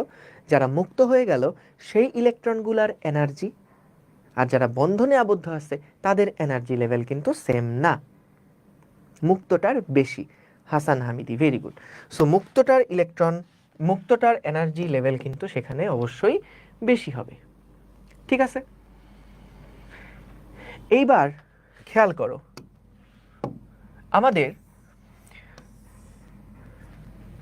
এই যে ইলেকট্রনটা ভাইয়া মুক্ত হয়ে গেল, এরকম তো একটা ইলেকট্রন মুক্ত হবে না, দেখা যাবে অনেকগুলো ইলেকট্রন মুক্ত হবে। কতগুলো ইলেকট্রন জানো? দেখা যায় যদি 10⁻12 সংখ্যক পরমাণু নাও, 10⁻12 সংখ্যক পরমাণু নাও, তাহলে একটা মাত্র ইলেকট্রন সেখানে মুক্ত হয়েছে। 10⁻12 সংখ্যক, 100 200 না, 100 1 কোটি 1000 না, এখানে 10⁻12 সংখ্যক পরমাণুর মধ্যে মাত্র একটা ইলেকট্রন এরকম ফ্রি হতে পারে, একটা ইলেকট্রন এরকম মুক্ত হতে পারে। সো দেখা যাবে এই ইলেকট্রনগুলো মুক্ত হওয়ার পরিমাণ কিন্তু আসলে নগণ্য, খুবই কম, খুবই কম। সো এখন দেখা যাবে এই যে ইলেকট্রনটা সেটা কিন্তু মুক্তভাবে চলাচল করতে পারবে এবং তারা যখন যখন বাইরে থেকে একটা বিভব পার্থক্য প্রয়োগ করা হবে, মনে করো ডান দিক থেকে বাম দিকে আমরা একটা বাহ্যিক তড়িৎ ক্ষেত্র প্রয়োগ করেছি। কি করেছি আমরা? ডান দিক থেকে বাম দিকে আমরা একটা বাহ্যিক তড়িৎ ক্ষেত্র প্রয়োগ করেছি। সো যখন আমরা এরকম একটা বাহ্যিক তড়িৎ ক্ষেত্র প্রয়োগ করব তখন কি হবে? সবগুলা ইলেকট্রন, বলো তো, ইলেকট্রন বা নেগেটিভ চার্জ কি তড়িৎ ক্ষেত্রের দিকে যেতে চায় নাকি বিপরীত দিকে আসে? বলো তো। ইলেকট্রন বা নেগেটিভ চার্জ আমরা জানি তড়িৎ ক্ষেত্রের দিকে যায় কারা? যদি একটা প্লাস চার্জকে তুমি এখানে রাখো আর একটা মাইনাস চার্জকে এখানে রাখো, তাহলে প্লাস চার্জ কিন্তু বল লাভ করবে তড়িৎ ক্ষেত্রের দিকে, আর মাইনাস চার্জ কিন্তু বল লাভ করবে তড়িৎ ক্ষেত্রের বিপরীত দিকে। সো যেটা দেখা যাবে যখন তুমি ডান দিক থেকে বাম দিকে এরকম একটা ইলেকট্রিক ফিল্ড প্রয়োগ করছো, একটা তড়িৎ ক্ষেত্র দিছো, কিসের মাধ্যমে তড়িৎ ক্ষেত্র দিবা? ব্যাটারির মাধ্যমে। ব্যাটারির মাধ্যমে তুমি তড়িৎ ক্ষেত্র দিছো, বা দুই পাশে বিভব পার্থক্য দিছো ব্যাটারির মাধ্যমে, তাই না? বিভব পার্থক্য দেওয়া মানেই তো সেখানে একটা তড়িৎ ক্ষেত্র দেওয়া, কারণ ভি সমান সমান কি ই ইন্টু ডি না? তাহলে যেখানে ভি আছে সেখানে তো ই আছে, তড়িৎ ক্ষেত্র আছে। তাহলে ব্যাটারির মাধ্যমে যখন তুমি একটা তড়িৎ ক্ষেত্র দিলা তখন দেখা যাবে এই যে ইলেকট্রনটা যেটা নেগেটিভ চার্জে চার্জিত সেটা কিন্তু তড়িৎ ক্ষেত্রের বিপরীত দিকে ফ্লো করা শুরু করবে, বিপরীত দিকে ফ্লো করা শুরু করবে, তড়িৎ ক্ষেত্রের উল্টা দিকে যাওয়া শুরু করবে। এবং এখানে যে ফাঁকা জায়গাটা আছে এটা কি ভাই আজীবন ফাঁকা থাকবে? উত্তর হচ্ছে না। এইখানে দেখা যাবে যখন আমরা এদিকে ইলেকট্রিক ফিল্ড দিছি তখন বলতো সকল ইলেকট্রন তারা কি চাচ্ছে? তড়িৎ ক্ষেত্রের উল্টা দিকে আসতে চাচ্ছে। প্রত্যেকটা ইলেকট্রন কিন্তু চাচ্ছে এখন তড়িৎ ক্ষেত্রের বিপরীত দিকে চলে আসতে। তাহলে যেটা দেখা যাবে খুবই র্যান্ডমলি এখানকার একটা ইলেকট্রন ঠাস করে এখানে চলে আসবে। সো যখন এখানকার একটা ইলেকট্রন এখানে চলে আসলো তখন কিন্তু এই জায়গাটা ফাঁকা হয়ে গেল, এই জায়গাটা ফাঁকা হয়ে গেল, এই জায়গাটা ফাঁকা হয়ে গেল। বলো তো এই যে ইলেকট্রনটা এখান থেকে এখানে ট্রান্সফার হলো, বলো তো ভাইয়া এই ইলেকট্রনটা কি কন্ডাকশন ব্যান্ডের ইলেকট্রন না ভ্যালেন্স ব্যান্ডের ইলেকট্রন?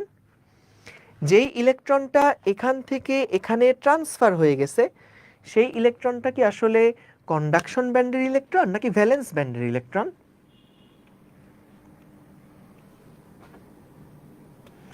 এটা কি কন্ডাকশন ব্যান্ডের ইলেকট্রন নাকি ভ্যালেন্স ব্যান্ডের ইলেকট্রন? বলো তো। ভ্যালেন্স ব্যান্ডের ইলেকট্রন। গুড। এখান থেকে যেটা এইখানে গেল ইলেকট্রনটা, সেই ইলেকট্রনের এনার্জি কিন্তু এই মুক্ত হওয়া এনার্জির সমান না। খেয়াল রেখো, এখানে যে ইলেকট্রনটা মুক্ত হয়েছে সেটা কিন্তু পুরা ওটার এনার্জি বেশি, কন্ডাকশন ব্যান্ডের ইলেকট্রন, ওর পাওয়ারই আলাদা। কিন্তু যে ইলেকট্রনটা এখান থেকে এখানে ট্রান্সফার হলো ও কিন্তু ভ্যালেন্স ব্যান্ডেও আগে ছিল, এখনো ভ্যালেন্স ব্যান্ডেই আছে, তো ওর এনার্জি লেভেল কিন্তু নিচে। কিন্তু খেয়াল করো ইলেকট্রন কিন্তু ট্রান্সফার হয়েছে, অর্থাৎ আধানের ট্রান্সফার হয়েছে, আধান চলছে। সো তাহলে চার্জ মুভ করছে। সো আমাদের এটাকে কিন্তু আমরা একটা আধান বাহক বলতে পারবো, আধান বাহক বলতে পারবো। যেমন ইলেকট্রনও একটা আধান বাহক, ঠিক তেমনি এইখানকার ইলেকট্রনটাও কিন্তু একটা আধান বাহক হিসেবে কাজ করবে। কিন্তু এখানে যে ইলেকট্রনটা আধান বাহক হিসেবে কাজ করছে এইটাকে আসলে ইলেকট্রন বলে না, এইটাকে আমরা বলি হোল। এইটাকে আমরা বলি হোল, গর্তের যেই হোল সেই হোল। দেখো কেন এটাকে হোল বলা হয়, কারণ দেখো শুরুতে এখানে যে ফাঁকা জায়গাটা ছিল সেই ফাঁকা জায়গাটা কিন্তু ইলেকট্রন গিয়ে যখন ফিল আপ করে ফেললো তখনকার ফাঁকা জায়গাটা কিন্তু চলে আসছে কোথায়? তখনকার ফাঁকা জায়গাটা চলে আসছে এই জায়গাতে, এইখানে চলে আসছে। কিছুক্ষণ পরে যখন ধরো এখানের ইলেকট্রনটা এখানে গিয়ে ফিল আপ করে দিবে জায়গাটা, এখানের ইলেকট্রন যখন এখানে ফিল আপ করে দিবে তখন কিন্তু এই জায়গাটা ফাঁকা হয়ে যাবে, এই জায়গাটা শূন্য স্থান তৈরি হবে, এখানে একটা হোল তৈরি হবে, এই জায়গাটায় একটা ফাঁকা জায়গা তৈরি হবে। তার কিছুক্ষণ পরে দেখা যাবে যে এখান থেকে মনে করো খুবই র্যান্ডমলি আরেকটা ইলেকট্রন এই ফাঁকা জায়গাটা পূরণ করতে গেল, এবং যখন এই ফাঁকা জায়গা পূরণ করবে তখন কিন্তু এই জায়গাতে আবার একটা ফাঁকা জায়গা তৈরি হয়ে যাবে, এই জায়গায় একটা হোল তৈরি হয়ে যাবে। সো দূর থেকে দেখলে মনে হবে, দূর থেকে দেখলে মনে হবে যে আমাদের এইখানের একটা ফাঁকা গর্ত, একটা গর্ত, সেই গর্তটা একবার এখানে যাচ্ছে, আরেকবার এখানে যাচ্ছে, আরেকবার এখানে যাচ্ছে। সো আমাদের কাছে দেখলে মনে হবে এই গর্তটা একবার এখানে যাচ্ছে, একবার এখানে যাচ্ছে, আবার এখানে আসছে। বলো তো এই গর্তটাকেই তুমি যদি একটা পার্টিকেলের মতন চিন্তা করো, একটা কণার মতন চিন্তা করো, তাহলে বলো তো এই কণার ধর্মটা আসলে কিসের সাথে মিলে যায়? কোন ধরনের কণা ইলেকট্রিক ফিল্ডের দিকে অগ্রসর হয়? পজিটিভ টাইপের কণা না নেগেটিভ টাইপের কণা? বলো তো ইলেকট্রিক ফিল্ডের দিকে অগ্রসর হয় কোন টাইপের কণা? পজিটিভ টাইপের কণা। সো খেয়াল করো এই যে গর্তটা আছে না, এই গর্তটা আসলে বাইরে মূলত তো ইলেকট্রন ট্রান্সফার হচ্ছে, কিন্তু বাইরে থেকে দেখলে মনে হচ্ছে যে এইখানে যেই হোলটা আছে সেই হোলটা পুটুস করে এখানে চলে আসলো, তারপর পটাশ করে এখানে চলে আসলো, তারপরে পটাশ করে এখানে চলে আসলো। সো দেখে মনে হয় এই হোলটা আমাদের এই ক্রিস্টালের মধ্যে লাফায় লাফায় লাফায় লাফায় চলছে, এই হোলটা এরকম ক্রিস্টালের মধ্যে লাফায় লাফায় লাফায় লাফায় চলছে। ঠিক যেমনটা ধরো এই যে আমার কাছে একটা পানির বোতল আছে, একটা পানির বোতল আছে, দেখো পানির বোতলে এই ফাঁকা জায়গাটা এটা হচ্ছে হোলের জায়গাটা, ফাঁকা জায়গা হোল। তুমি খেয়াল করো যখন এই বোতলটাকে এভাবে উপরে রাখছি, হোলটা আছে এই জায়গাতে, হোলটা আছে এই জায়গা, ফাঁকা আছে এই জায়গাতে।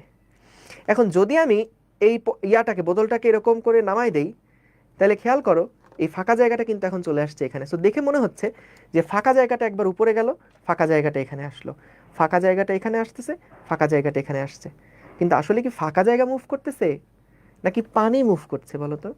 পানি একবার এখান থেকে এখানে গেল, তারপর পানি একবার এখান থেকে এখানে গেল, কিন্তু আমাদের না দেখে মনে হয় কি যে আরে এখানে যে বাতাসটা, সেই বাতাসে বুদবুদটা বা বাতাসটা, সেই বাতাসটা একবার এপাশ থেকে এপাশে যাচ্ছে, বাতাসটা এপাশ থেকে এপাশে যাচ্ছে। কিন্তু আসলে তো বাতাস মুভ করতেছে না, আসলে তো মুভ করতেছে পানিটা। সো পানি একবার এপাশ থেকে এপাশে যাচ্ছে, পানি একবার এপাশ থেকে এপাশে আসছে, কিন্তু আমাদের কাছে দেখে মনে হচ্ছে কি যে এই ফাঁকা জায়গাটা বা এই বায়ুর বুদবুদটা বা বায়ুর ইয়াটা অংশটা, সেই বায়বীয় অংশটা একবার ডান দিকে গেল, বায়বীয় অংশটা বাম দিকে গেল, ফাঁকা জায়গাটা ডান দিকে গেল, ফাঁকা জায়গাটা বাম দিকে গেল।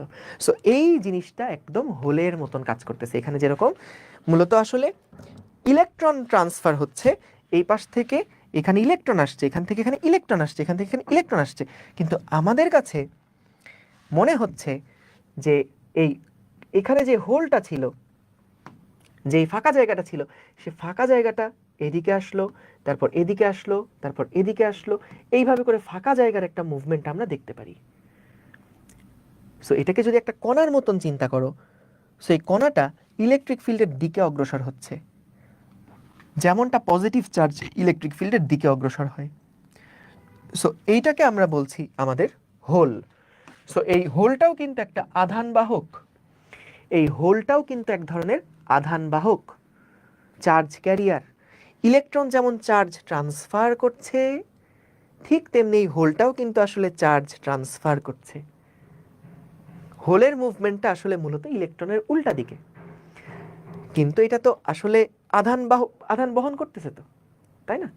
সো আমাদের জিনিসটা হচ্ছে দেখো যে দেখা যায় এই রুম টেম্পারেচারের মধ্যে কিন্তু দেখো ভ্যালেন্স ব্যান্ডের মধ্যে কিছু হোলের সৃষ্টি হয়। এই যে দেখো কালো কালো করে দিয়ে দিয়েছি যেগুলা, এই কালো কালো করে যেগুলো দিয়ে দিছিলাম এইগুলা হচ্ছে আমাদের সেখানকার হোল। এই যে এটা হচ্ছে একটা হোল, এইটা হচ্ছে হোল, এইটা এইটা এইটা এইটা, এগুলা হচ্ছে আমাদের ভ্যালেন্স ব্যান্ডের সৃষ্টি হওয়া হোলগুলা, যেখান থেকে ইলেকট্রনটা ঠাস করে উপরে চলে গেল, ইলেকট্রনটা উপরে চলে গেছে। সো এখানে যে সমস্ত ইলেকট্রনগুলা গিয়ে পৌঁছাইছে, এখানে যে সমস্ত ইলেকট্রনগুলা গিয়ে পৌঁছাইছে, এই ইলেকট্রনগুলা কিন্তু কন্ডাকশন ব্যান্ডে গিয়ে তারা নাচানাচি করতেছে, তারা কন্ডাকশন ব্যান্ডে গিয়ে আধান বাহক হিসেবে কাজ করছে, তারা কন্ডাকশন ব্যান্ডে গিয়ে আধান বাহকের কাজ করতেছে। আর এখানে যে হোলগুলা তৈরি হলো, এই হোলগুলার মধ্যে মূলত ইলেকট্রন লাফায় লাফায় লাফায় লাফায় চলতেছে, এবং আমাদের কাছে দেখে মনে হচ্ছে হোল এক জায়গা থেকে এক জায়গায় গেল, আরেক জায়গা থেকে আরেক জায়গায় গেল, আরেক জায়গা থেকে আরেক জায়গায় গেল, এরকম আমাদের কাছে মনে হচ্ছে। ঠিক আছে? সো তাহলে আমরা যেটা দেখলাম সেটা হচ্ছে যখন রুম টেম্পারেচারে হয়, তখন রুম টেম্পারেচার যখন থাকে তখন আমাদের যতগুলা ইলেকট্রন কন্ডাকশন ব্যান্ডে যায়, যতগুলা ইলেকট্রন কন্ডাকশন ব্যান্ডে যায়, ঠিক ততগুলা হোল কিন্তু এখানে তৈরি হয়। কথা বুঝছো? যেমন এখান থেকে যে ইলেকট্রনটা বের হয়েছিল কন্ডাকশন ব্যান্ডে গেছিল, সে কিন্তু একটা ফাঁকা জায়গা রেখে গেছে ক্রিস্টালের মধ্যে। তাহলে যতগুলা ইলেকট্রন মুক্ত হচ্ছে ততগুলাই কিন্তু হোল জেনারেট হচ্ছে। তার মানে আমরা বলতে পারি যে একদম বিশুদ্ধ সেমিকন্ডাক্টরের মধ্যে কিন্তু, বিশুদ্ধ সেমিকন্ডাক্টরের মধ্যে, বিশুদ্ধ সেমিকন্ডাক্টরে আমাদের হোলের সংখ্যা যতগুলা, ইলেকট্রনের সংখ্যা ঠিক ততগুলা। নাম্বার অফ হোল এবং নাম্বার অফ ইলেকট্রন কিন্তু পরস্পর সমান সমান থাকবে। ঠিক আছে?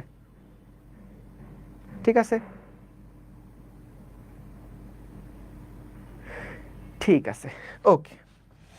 এইবার তাহলে দেখো যে আমরা বিশুদ্ধ সেমিকন্ডাক্টরের মধ্যে দিয়ে কিভাবে করে কারেন্ট ফ্লো হয় সেইগুলো আমরা দেখলাম। যে যখন এবার দুই পাশে ইলেকট্রিক ফিল্ড দেওয়া হলো, তখন ইলেকট্রনগুলা আধান পরিবহন করছে এবং হোলগুলো আসলে আধান পরিবহন করছে, জাস্ট বিপরীত দিকে ইলেকট্রনকে নিয়ে যাচ্ছে। হোলের এদিকে যাওয়া মানে ইলেকট্রনগুলোর উল্টা দিকে আসা, একই কথা। ঠিক আছে, তাহলে বুঝলাম। আচ্ছা বলো তো, যদি তোমাকে জিজ্ঞেস করা হয় যে ইলেকট্রনগুলা মুক্তভাবে চলছে আর এই যে হোলের যে এনার্জি, দুইটার এনার্জি লেভেল কি সেম নাকি আলাদা আলাদা? বলো তো, হোলের যেই এনার্জি লেভেল এবং আমাদের ইলেকট্রনের, মুক্ত ইলেকট্রনের যে এনার্জি লেভেল, দুইটার এনার্জি লেভেল কি আসলে সেম নাকি আলাদা আলাদা? বলো তো, দুইটার এনার্জি লেভেল কি আসলে সেম নাকি আলাদা আলাদা? এখানে যেই হোলগুলার যে এনার্জি লেভেল, দেখো তারা কোথায় আছে, হোলগুলা আছে হচ্ছে ভ্যালেন্স ব্যান্ডে, আর যে ইলেকট্রনগুলো মুক্ত হয়ে গেছে তারা আছে কন্ডাকশন ব্যান্ডে। সো ইলেকট্রনের এনার্জি কিন্তু ভ্যালেন্সের এনার্জি থেকে বেশি, বা হোলগুলার এনার্জি থেকে ইলেকট্রনের এনার্জি কিন্তু বেশি। বুঝতে পারছো? তাদের যে এনার্জি লেভেলটা তুমি খেয়াল করো, এখান থেকেই তো ক্লিয়ার। যেমন এখানে যারা কন্ডাকশন ব্যান্ডে গেছে তারাই তো আসলে নাম্বার অফ ইলেকট্রন, আর ইলেকট্রন এখানে যাওয়ার কারণে যে ফাঁকা জায়গাগুলো তৈরি হয়েছে, এখানেই তো নাম্বার অফ হোল তৈরি হয়েছে, তাই না? সো এই হোলগুলা এই ইয়ার মধ্যে মুভ করতেছে, ক্রিস্টালের মধ্যে হোলগুলা মুভ করছে। সো আমাদের এই ভ্যালেন্স ব্যান্ডের মধ্যে যে হোলগুলা আছে তাদের এনার্জি লেভেল তো এতটুকু, আর কন্ডাকশন ব্যান্ডে যে ইলেকট্রনগুলো চলে গেছে তাদের এনার্জি তো অবশ্যই ভ্যালেন্সের থেকে বেশি। তাহলে ইলেকট্রনগুলার যে এনার্জি লেভেল আর এই হোলগুলার যে এনার্জি লেভেল, দুইটা এনার্জি লেভেল কিন্তু সেম সেম না, দুইটার এনার্জি লেভেল আলাদা আলাদা, দুইটার এনার্জি লেভেলই আলাদা আলাদা। ঠিক আছে, ওকে, অনেক কিছু দেখছি আমরা। এইবার আসো, সবার আগে আমরা দেখি যে অবিশুদ্ধ যেই সেমিকন্ডাক্টর ছিল বা এক্সট্রিনসিক যে সেমিকন্ডাক্টর ছিল, এই এক্সট্রিনসিক সেমিকন্ডাক্টরে এই যে বললাম সকল পরমাণু একরকম নয়, ভেজাল মিশ্রিত সেমিকন্ডাক্টর। এবার আমরা এই ভেজাল মিশ্রিত সেমিকন্ডাক্টর নিয়ে কাজ করব।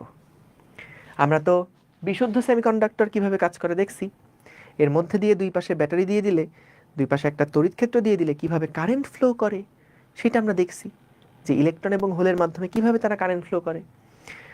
সো যদি আমাদের এবার অবিশুদ্ধ একটা সেমিকন্ডাক্টর নেওয়া হয়, অর্থাৎ সিলিকনের মধ্যে ভেজাল মেশানো হয়, তাহলে তারা কিভাবে কারেন্ট ফ্লো করে, কিভাবে চার্জগুলা পাস করে, সেগুলো আমরা দেখতে চাই। এখন কথা হচ্ছে, ভেজাল তো আর নিশ্চয়ই এমনি এমনি মিশাবে না, নিশ্চয়ই একটা কারণ আছে বলেই ভেজাল মিশাচ্ছে। সো ভেজাল মেশানোর কারণে আসলে কি হয়, অবশ্যই কিছু একটা লাভ হয়, তা না হলে তো শুধু শুধু আমরা ভেজাল মিশাবো না, শুধু শুধু আমরা এটাকে ডিফারেন্ট পরমাণু এর মধ্যে প্রবেশ করাবো না। সো চলো আমরা দেখে নেই যে আগে এই এন টাইপ এবং পি টাইপ কিভাবে তৈরি করা হয় সেগুলো আগে চলো আমরা দেখি। সো আমরা এখন ঢুকতেছি অবিশুদ্ধ সেমিকন্ডাক্টরের মধ্যে। প্রথমে আসবে হচ্ছে আমাদের এন টাইপ সেমিকন্ডাক্টর। দেখো খুব মজার একটা জিনিস এটা, এন টাইপ সেমিকন্ডাক্টর। সো খেয়াল করো, একটু দেখে নাও, এগুলো তো সব স্লাইডে থাকবেই, প্যারা নিও না, ছবি আঁকতে হবে এরকম না, জাস্ট একটু দেখে যাও। এগুলো একবার যদি ক্লাসে দেখে যাও, তারপরে বই রিডিং পড়বা, কারণ এগুলো থিওরি কথাবার্তা বেশি, তো এগুলো পরে তোমার স্লাইড দেখলেও সব মনে হয়ে যাবে। এই জন্য এটা হুবহু খাতায় তোলার দরকার নাই, বরং বইটা রিডিং পড়ো, ক্লাসটা শেষ করার পরে বইটা একবার রিডিং পড়ো, কারণ বইয়ের জায়গা থেকে প্রশ্নগুলো আসে। সো বইয়ের এমসিকিউ সব পারবা যদি ক্লাসটা ভালো মতন শুনো, ঠিক আছে? ঠিক আছে, সো খেয়াল করো এখানে, এইটা হলো ভাইয়া আমাদের সেই সিলিকন খণ্ডটা, বিশুদ্ধ সিলিকন খণ্ডটা, বুঝছো? এটা হলো আমাদের বিশুদ্ধ সিলিকন খণ্ড, এখানে কোনো ভেজাল নাই, প্রত্যেকটা পরমাণু সেই সিলিকন দিয়েই তৈরি। এর সাথে আমরা কি করলাম, একটা ফসফরাস পরমাণুকে মিশ্রিত করব, মিশাবো, ফসফরাস পরমাণুকে আমরা এখানে মিশাবো। ফসফরাসের এটা কি ধরনের পরমাণু, এটা কি ত্রিযোজী নাকি পঞ্চযোজী? পঞ্চযোজী পরমাণু। পঞ্চযোজী পরমাণুর শেষ কক্ষপথে বা ভ্যালেন্স শেলে কয়টা ইলেকট্রন থাকে? শেষ কক্ষপথে বা ভ্যালেন্স শেলে কিন্তু 5টা করে ইলেকট্রন থাকে। সো আমাদের এখানে দেখো, এই ফসফরাসের শেষ কক্ষপথে 1টা 2টা 3টা 4টা 5টা ইলেকট্রন আছে, টোটাল 5টা ইলেকট্রন আছে। অর্থাৎ সিলিকনের যেমন লাস্টের শেলে 4টা করে ইলেকট্রন থাকে, এই ফসফরাসের লাস্টের শেলে আছে 5টা ইলেকট্রন, 5টা ইলেকট্রন। সো কিভাবে করে ফসফরাস মেশানো হয়, এটা আরেক টেকনোলজি, জাস্ট আমরা সহজে দেখি যে সিলিকনের সাথে মনে করে এবার আমরা ফসফরাসকে মিশাবো। সো যদি ফসফরাসকে সিলিকনের মধ্যে ঢোকানো হয়, মিশানো হয়, তাহলে দেখো এই ফসফরাস মনে করো এর মধ্যে গিয়ে ঢুকে গেল, সিলিকন খণ্ডের মধ্যে ফসফরাসকে প্রবেশ করলো। এখন খেয়াল করো ফসফরাসের তো ভাইয়া শেষ কক্ষপথে ছিল 4টা ইলেকট্রন। সো এই 4টা ইলেকট্রন নিয়ে সে খুব সহজেই এই সিলিকনগুলোর সাথে বন্ধনে আবদ্ধ হয়ে যাবে। বন্ধনে আবদ্ধ হয়ে সে একটা স্থিতিশীল অবস্থা তৈরি করবে। কিন্তু ফসফরাসের তো শেষ কক্ষপথে 4টা ইলেকট্রন ছিল না, একটা ইলেকট্রন এক্সট্রা ছিল। এই এক্সট্রা ইলেকট্রনটা সে পুরা ক্রিস্টালের মধ্যে দান করে দিবে, যে যা জিলে আপনি জিন্দেগি। তো ফসফরাস এই ক্রিস্টালের মধ্যে ঢোকার পরে তার যে বাড়তি ইলেকট্রন আছে সেটা যেহেতু আর কোনো কাজে আসতেছে না, তার অষ্টক পূরণের জন্য 8টা ইলেকট্রন দরকার, 4টা অলরেডি ছিল, বাকি 4টা সিলিকনের সাথে শেয়ার করে হয়ে যাচ্ছে। সো বাকি একটা ইলেকট্রন সে কি করবে, পুরা ক্রিস্টালের মধ্যে ছেড়ে দিবে। সো এই ইলেকট্রনটা কিন্তু দেখো মুক্তভাবে এই ক্রিস্টালের মধ্যে ঘোরাফেরা করবে। তাহলে বলো তো শুধু সিলিকন থাকলে যতটুকু ইলেকট্রন থাকতো, যতগুলা মুক্ত ইলেকট্রন থাকতো, বলো তো ফসফরাস প্রবেশ করানোর ফলে কি মুক্ত ইলেকট্রনের পরিমাণ আগের তুলনায় আরো বাড়বে না? আগে যদি ধরো এখানে মুক্ত ইলেকট্রন থাকতো 10টা, তাহলে এখন এই ফসফরাস প্রবেশ করানোর কারণে কিন্তু টোটাল মুক্ত ইলেকট্রনের পরিমাণ হয়ে যাবে 11টা। মুক্ত ইলেকট্রন যারা কারেন্ট কন্ডাক্ট করতে পারে সেই মুক্ত ইলেকট্রনের পরিমাণ হয়ে যাবে আগের তুলনায় বেশি। ঠিক আছে? সো তাহলে দেখো বলো তো যখন এই ফসফরাস তার ক্রিস্টালের মধ্যে একটা ইলেকট্রনকে দান করে দিল, তখন সে নিজে কিন্তু পজিটিভ চার্জে চার্জিত হয়ে যাবে। কেন? কারণ দেখো ভাইয়া ফসফরাসের তো পারমাণবিক সংখ্যা 15, তো এর ভাইয়া প্রোটন সংখ্যাও হচ্ছে 15টা আর ইলেকট্রন সংখ্যা হচ্ছে 15টা।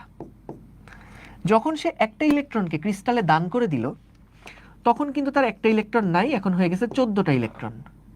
তাহলে বলো তো 15টা প্রোটন আছে ভিতরে আর নিজের কাছে আছে 14টা ইলেকট্রন, তাহলে কাটাকাটি করে কোনটার পরিমাণ বেশি? একটা প্লাসের পরিমাণ বেশি। তার মধ্যে আছে 15টা প্রোটন এবং 14টা ইলেকট্রন। তাহলে 15টা প্রোটন আছে, 14টা ইলেকট্রন আছে, তাহলে তার নেট চার্জ কত? পজিটিভ। সো দেখা যাবে দেখো এই ফসফরাস অ্যাটমটা এটা না পজিটিভ চার্জে চার্জিত হয়ে থাকবে।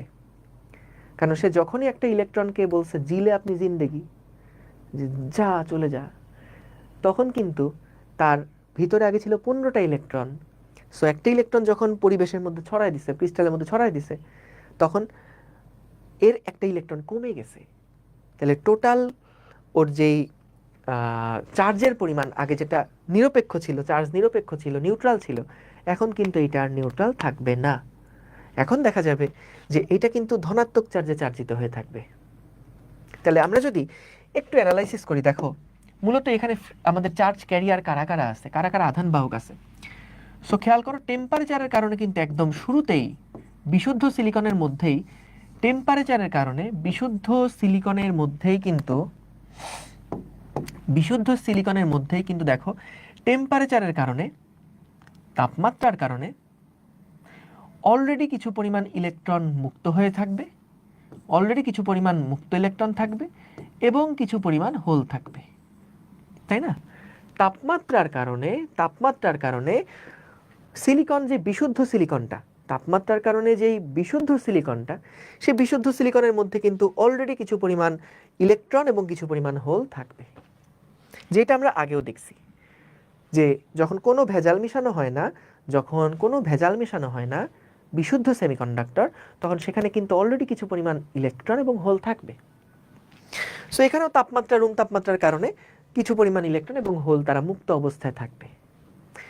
এবার আসো যখন এই যে ভেজাল মেশানো হলো, এই ভেজাল মেশানোকে বলা হয় ডোপিং করা। সো যখন আমরা এই ভেজালটা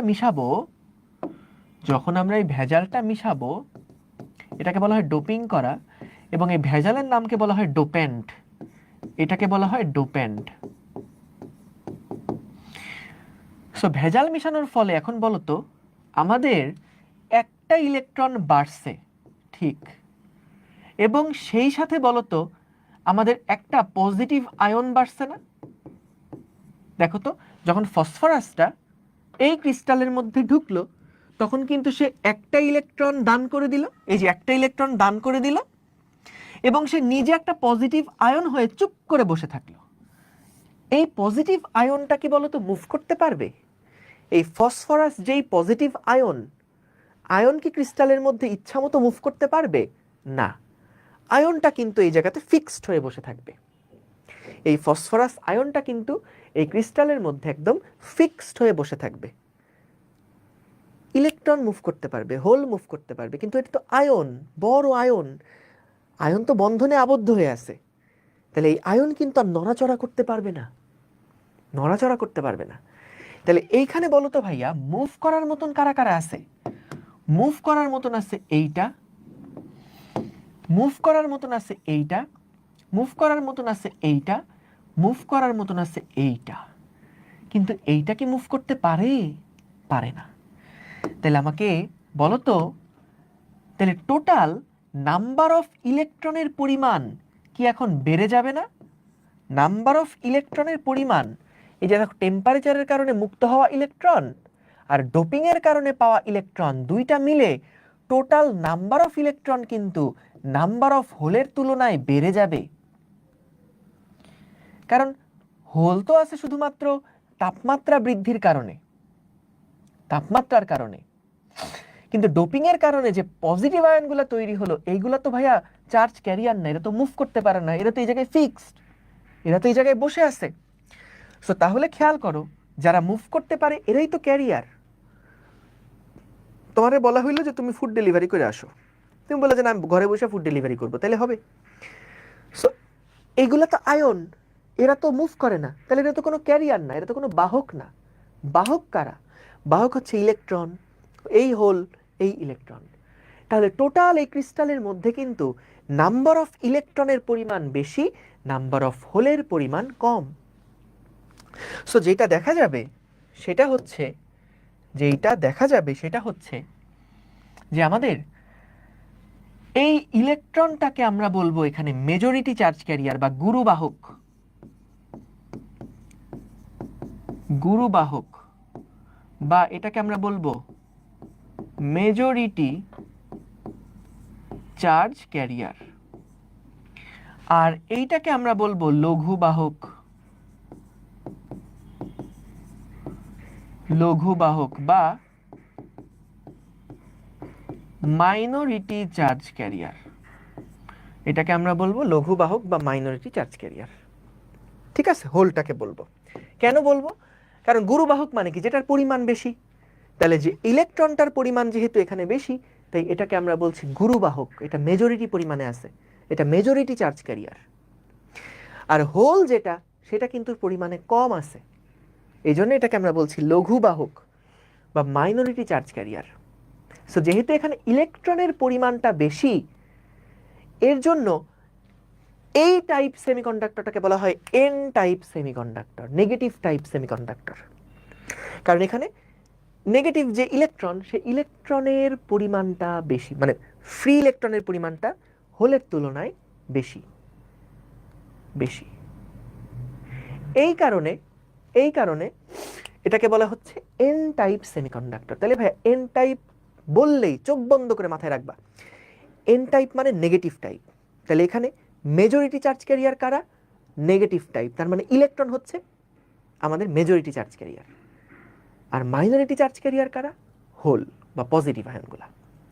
ঠিক আছে, যদিও হোলকে পজিটিভ আয়ন বলা হয় না, কিন্তু এটা পজিটিভ আয়নের মতন আচরণ করে, পজিটিভ চার্জের মতন এটা আচরণ করে। সো হোলটাকে আমরা আসলে ইলেকট্রনের একটা কাউন্টার পার্ট হিসেবে চিন্তা করতে পারি। আচ্ছা, সো এইখানে আমাকে একটা জিনিস বলো, বলো তো তাহলে, একটু চিন্তা করে বলবা উত্তরটা। বলো তো এই পুরা ক্রিস্টালটা কি আসলে ধনাত্মক আধানে আহিত হলো নাকি ঋণাত্মক আধানে আহিত হলো?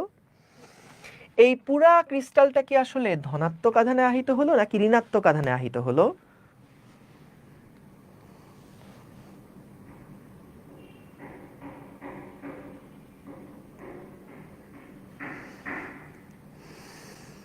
এটা একটু চিন্তা করে বলো। এই পুরা ক্রিস্টালটা, এই যে এন টাইপ যে সেমিকন্ডাক্টর, এটা কি ধনাত্মক আধানে আহিত হলো নাকি ঋণাত্মক আধানে আহিত হলো টোটাল?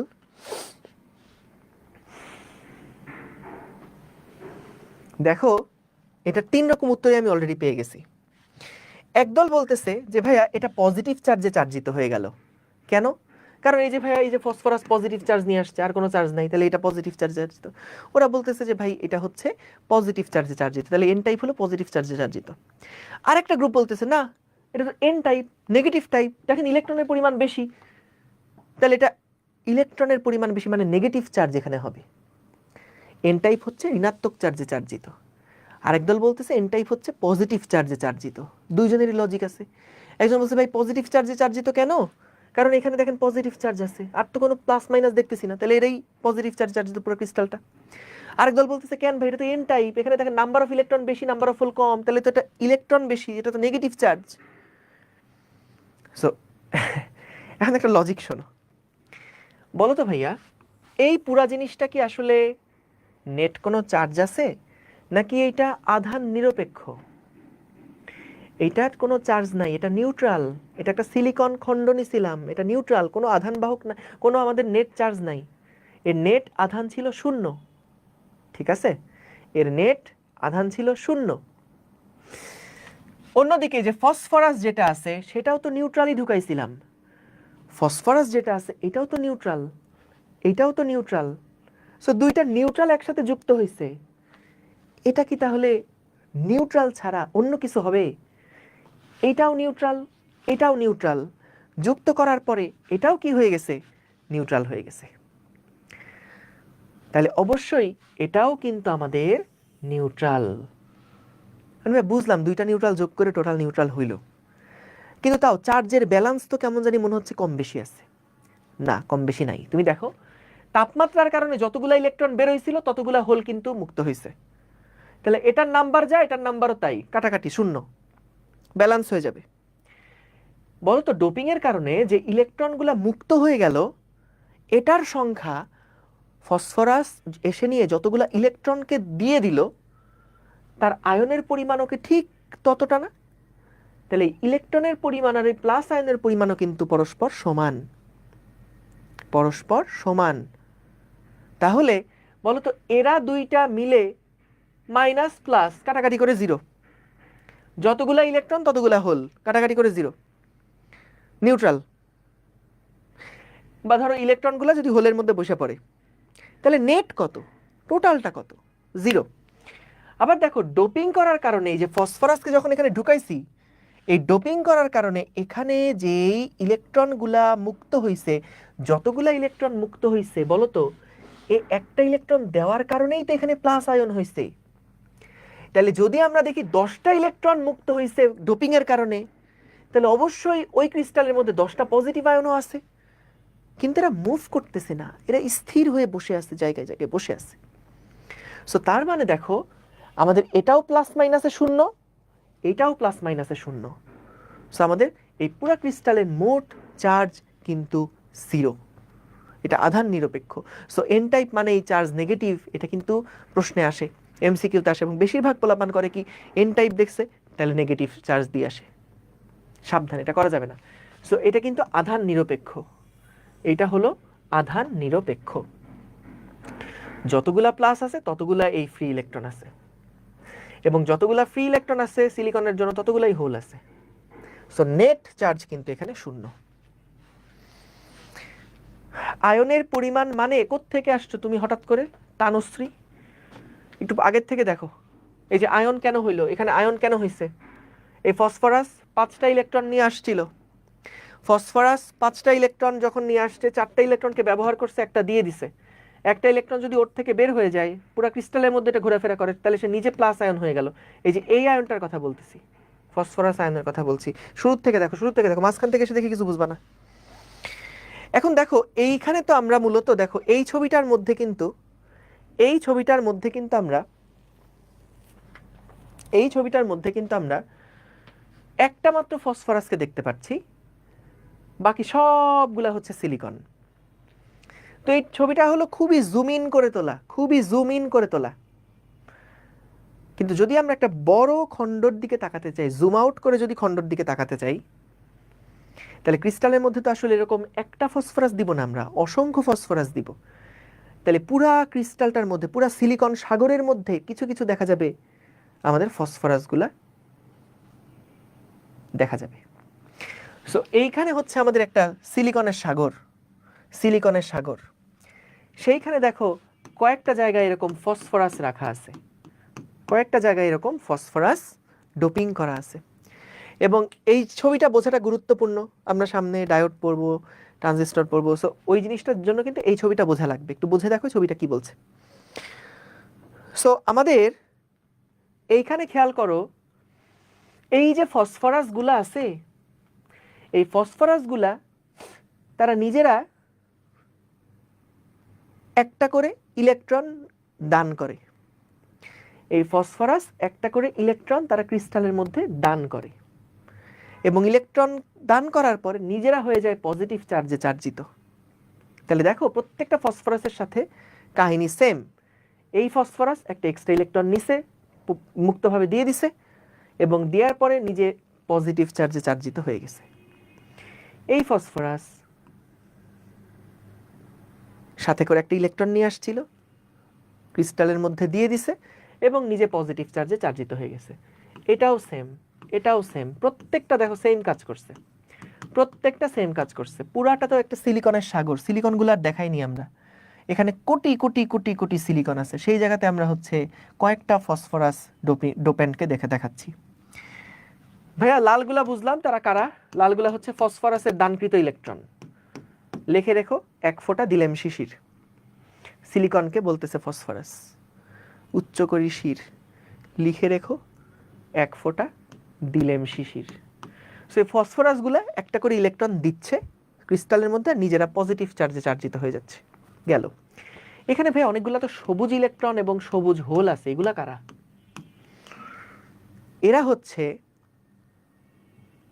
সিলিকনটা যখন রুম টেম্পারেচারে ছিল তখন অলরেডি সেখান থেকে কিছু পরিমাণ ইলেকট্রন ওই যে সমযোজী বন্ধন ভেঙে কন্ডাকশন ব্যান্ডে গিয়ে তারা মুক্তভাবে চলাচল করছিল না, ওই যে 10 টু দি পাওয়ার 12টা ইয়াতে 12টা পরমাণুর মধ্যে মাত্র একটা পরমাণু ছিল যারা টেম্পারেচারের কারণে মুক্ত হয়ে যায়। সো এই সবুজগুলা কারা? সবুজগুলা হচ্ছে টেম্পারেচারের কারণে মুক্ত হওয়া ইলেকট্রন। এই সবুজগুলা হচ্ছে আমাদের টেম্পারেচারের কারণে মুক্ত হওয়া ইলেকট্রন। বুঝতে পেরেছো? সবুজগুলা হচ্ছে টেম্পারেচার, তাপমাত্রার কারণে মুক্ত হয়ে যাওয়া ইলেকট্রন। কোন জায়গা থেকে? সিলিকন খণ্ড থেকে। এই লালগুলা হচ্ছে ফসফরাস গিফট করছে, আর এই সবুজগুলা হচ্ছে সিলিকনের খণ্ডে নিজেদের বন্ধন ভেঙে তাপমাত্রার কারণে যে ইলেকট্রনটা বের হয়েছে সেটা হলো সবুজগুলা, এবং ইলেকট্রনগুলো বের হওয়ার কারণে যে হোলগুলা তৈরি হয়েছে সেই হোলগুলা হচ্ছে এইগুলা।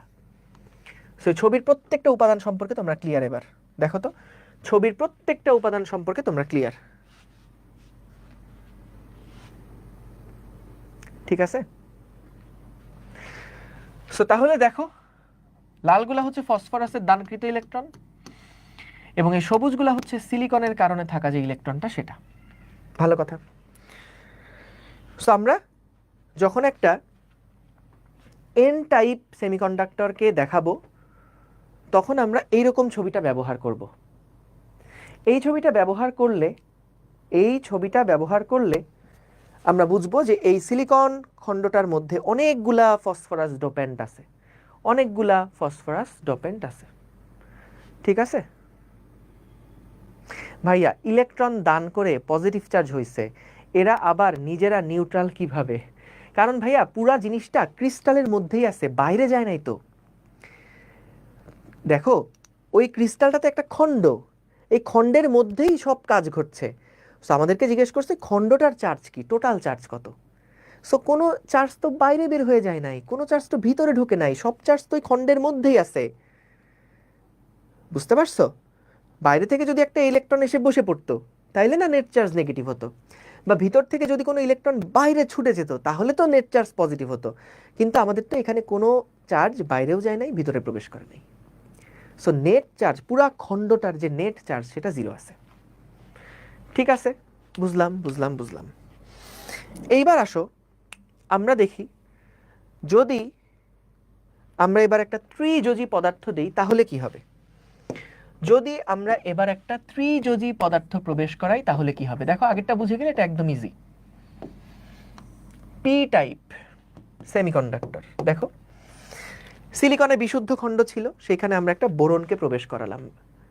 তো বোরনের শেষ কক্ষপথে 3টা ইলেকট্রন আছে, তার মানে একটা ইলেকট্রন ওর শর্ট।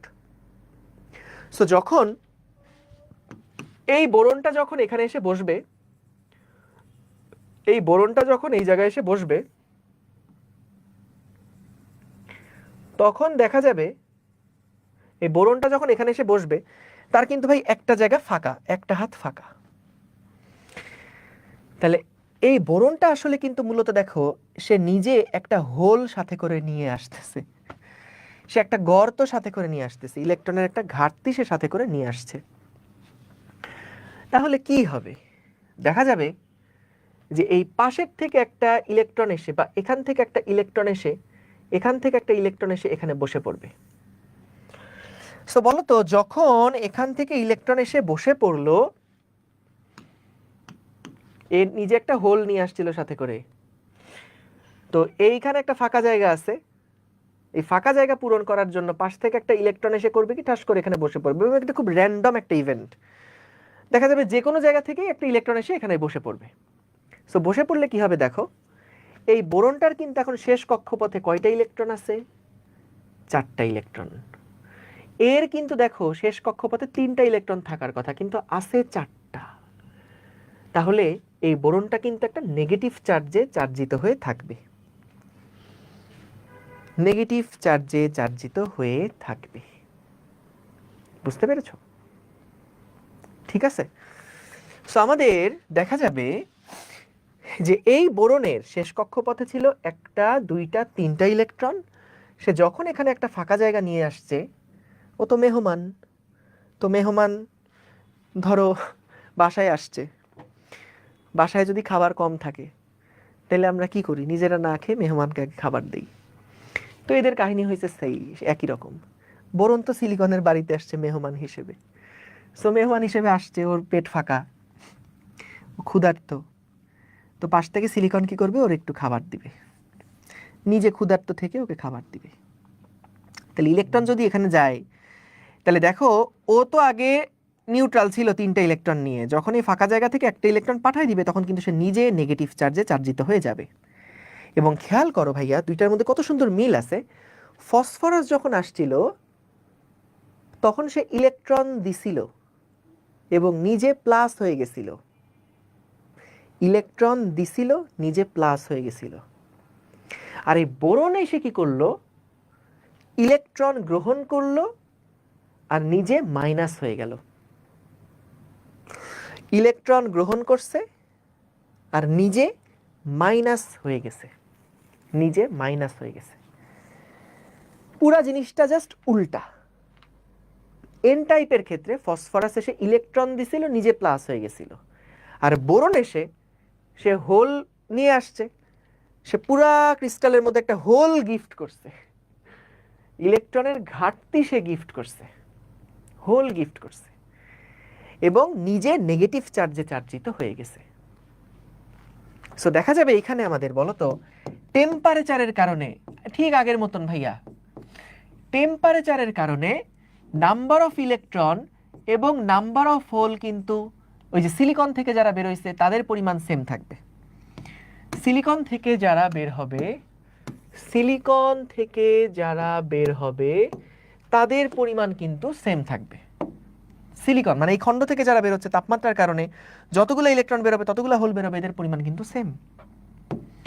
আর অন্যদিকে যখন ডোপিং করা হলো, ত্রিযোজী মৌল দিয়ে যখন ডোপিং করা হলো, দেখো এটা ত্রিযোজী মৌল, শেষ কক্ষপথে 3টা ইলেকট্রন, এটা ত্রিযোজী মৌল, এটা দিয়ে যখন ডোপিং করা হলো তখন আমাদের এই বোরনটা সাথে করে একটা হোল এক্সট্রা নিয়ে আসছে, সাথে করে একটা হোল এক্সট্রা নিয়ে আসছে আর নিজে নেগেটিভ আয়নে চার্জিত হয়ে আছে, নিজে নেগেটিভ আয়নে চার্জিত হয়ে আছে।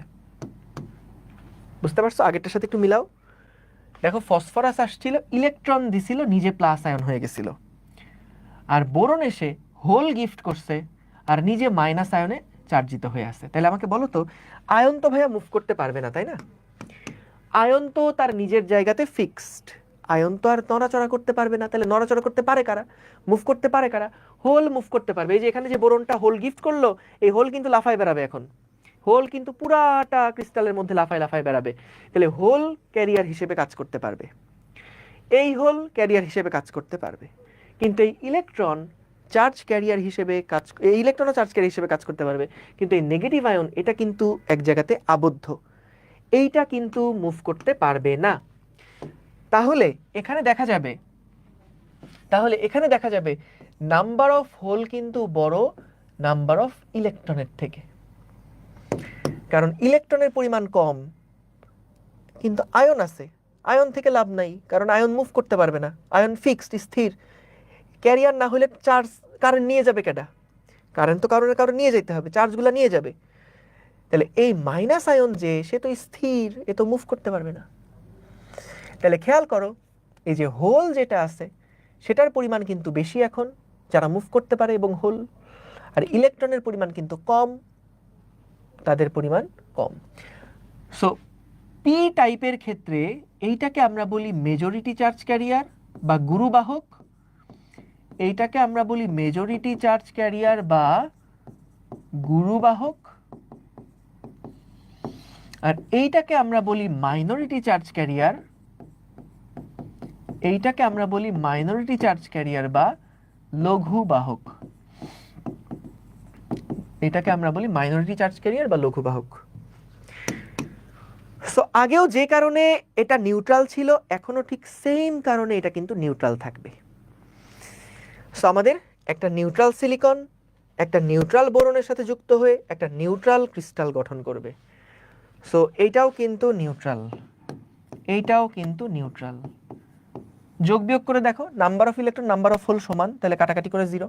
আর ও যতগুলা হোল দিচ্ছে ততগুলা আয়ন কিন্তু বোরন ফিক্সড হয়ে থাকবে। সো বোরনটা এখানে প্রবেশ করার পরে যতগুলা হোল গিফট করলো, হোল মানে পজিটিভ আয়নের মতন চিন্তা করো, তাহলে সে যতগুলা পজিটিভ আয়ন দিল ততগুলা কিন্তু নেগেটিভ আয়ন সে নিজে অর্জন করলো। সো টোটাল চার্জ কিন্তু নেট চার্জ হয়ে যাবে 0, নেট চার্জ হয়ে যাবে 0। ঠিক আছে, ওকে। এবার আসো যে আমাদের যদি একটু জুম আউট করে দেখা হয়, যেখানে একটা বোরন না অনেকগুলা বোরন আছে, তাহলে আমরা কিভাবে জিনিসটাকে প্রেজেন্ট করব। সো খেয়াল করো, যখন আমাদের এখানে এখন অনেকগুলা বোরন থাকবে, খেয়াল করো ছবিটা কিভাবে আঁকা হচ্ছে। এই বোরন যেই পরমাণুটা আছে সে নিজে একটা হোল সাথে করে নিয়ে আসলো, হোলটা সে গিফট করলো ক্রিস্টালকে এবং নিজে নেগেটিভ চার্জে চার্জিত হয়ে গেল। সো এই বোরনটা হোল সাথে করে নিয়ে আসলো, ক্রিস্টালকে দিয়ে দিল, নিজে একটা ইলেকট্রন নিজে একটা মাইনাস চার্জে চার্জিত হয়ে গেল। সো এইগুলা হচ্ছে লাল কালারের যে হোলগুলো আছে, এগুলা বোরন কর্তৃক দান করা, বোরন দিয়ে দিছে এগুলা। আর এই সবুজ যেগুলা আছে এগুলা হচ্ছে সিলিকনের নিজের তাপমাত্রার কারণে যেই হোলগুলা সৃষ্টি হয়েছে সেগুলা, আর এগুলা ইলেকট্রনগুলা। দেখতেই পাচ্ছ পুরো ক্রিস্টালের মধ্যে হোলের পরিমাণ বেশি কিন্তু ইলেকট্রনের পরিমাণ কম। আর আগের যেটা ছিল সেখানে খেয়াল করে দেখো, এন টাইপের ক্ষেত্রে দেখো ইলেকট্রনের পরিমাণ বেশি, সবুজ লাল ভরাট, ইলেকট্রনের পরিমাণ বেশি, হোলের পরিমাণ মাত্র 3টা। বুঝতে পেরেছ? সো আমরা এর পরের ক্লাসে এই পি টাইপ আর এন টাইপ, সরি ওটা পি টাইপ এন টাইপ, এই দুইটাকে মিক্স করে আমরা একটা জাংশন তৈরি করব এবং সেখানে কি কাহিনী হয় এগুলা আমরা দেখব। বুঝতে পেরেছ? সো ফার্স্ট ক্লাস আমরা আজকে অনেক কিছু পড়ছি। তোমরা বই থেকে ডায়োড শুরু হওয়ার আগ পর্যন্ত একটু রিডিং পড়বা, ডায়োড শুরু হওয়ার আগ পর্যন্ত একটু রিডিং পড়বা। তোমাদের নেক্সট ক্লাস হবে ইনশাল্লাহ আগামী রবিবার রাত সন্ধ্যা 7:30টায়। ধন্যবাদ সবাইকে। আসসালামু আলাইকুম, আল্লাহ হাফেজ।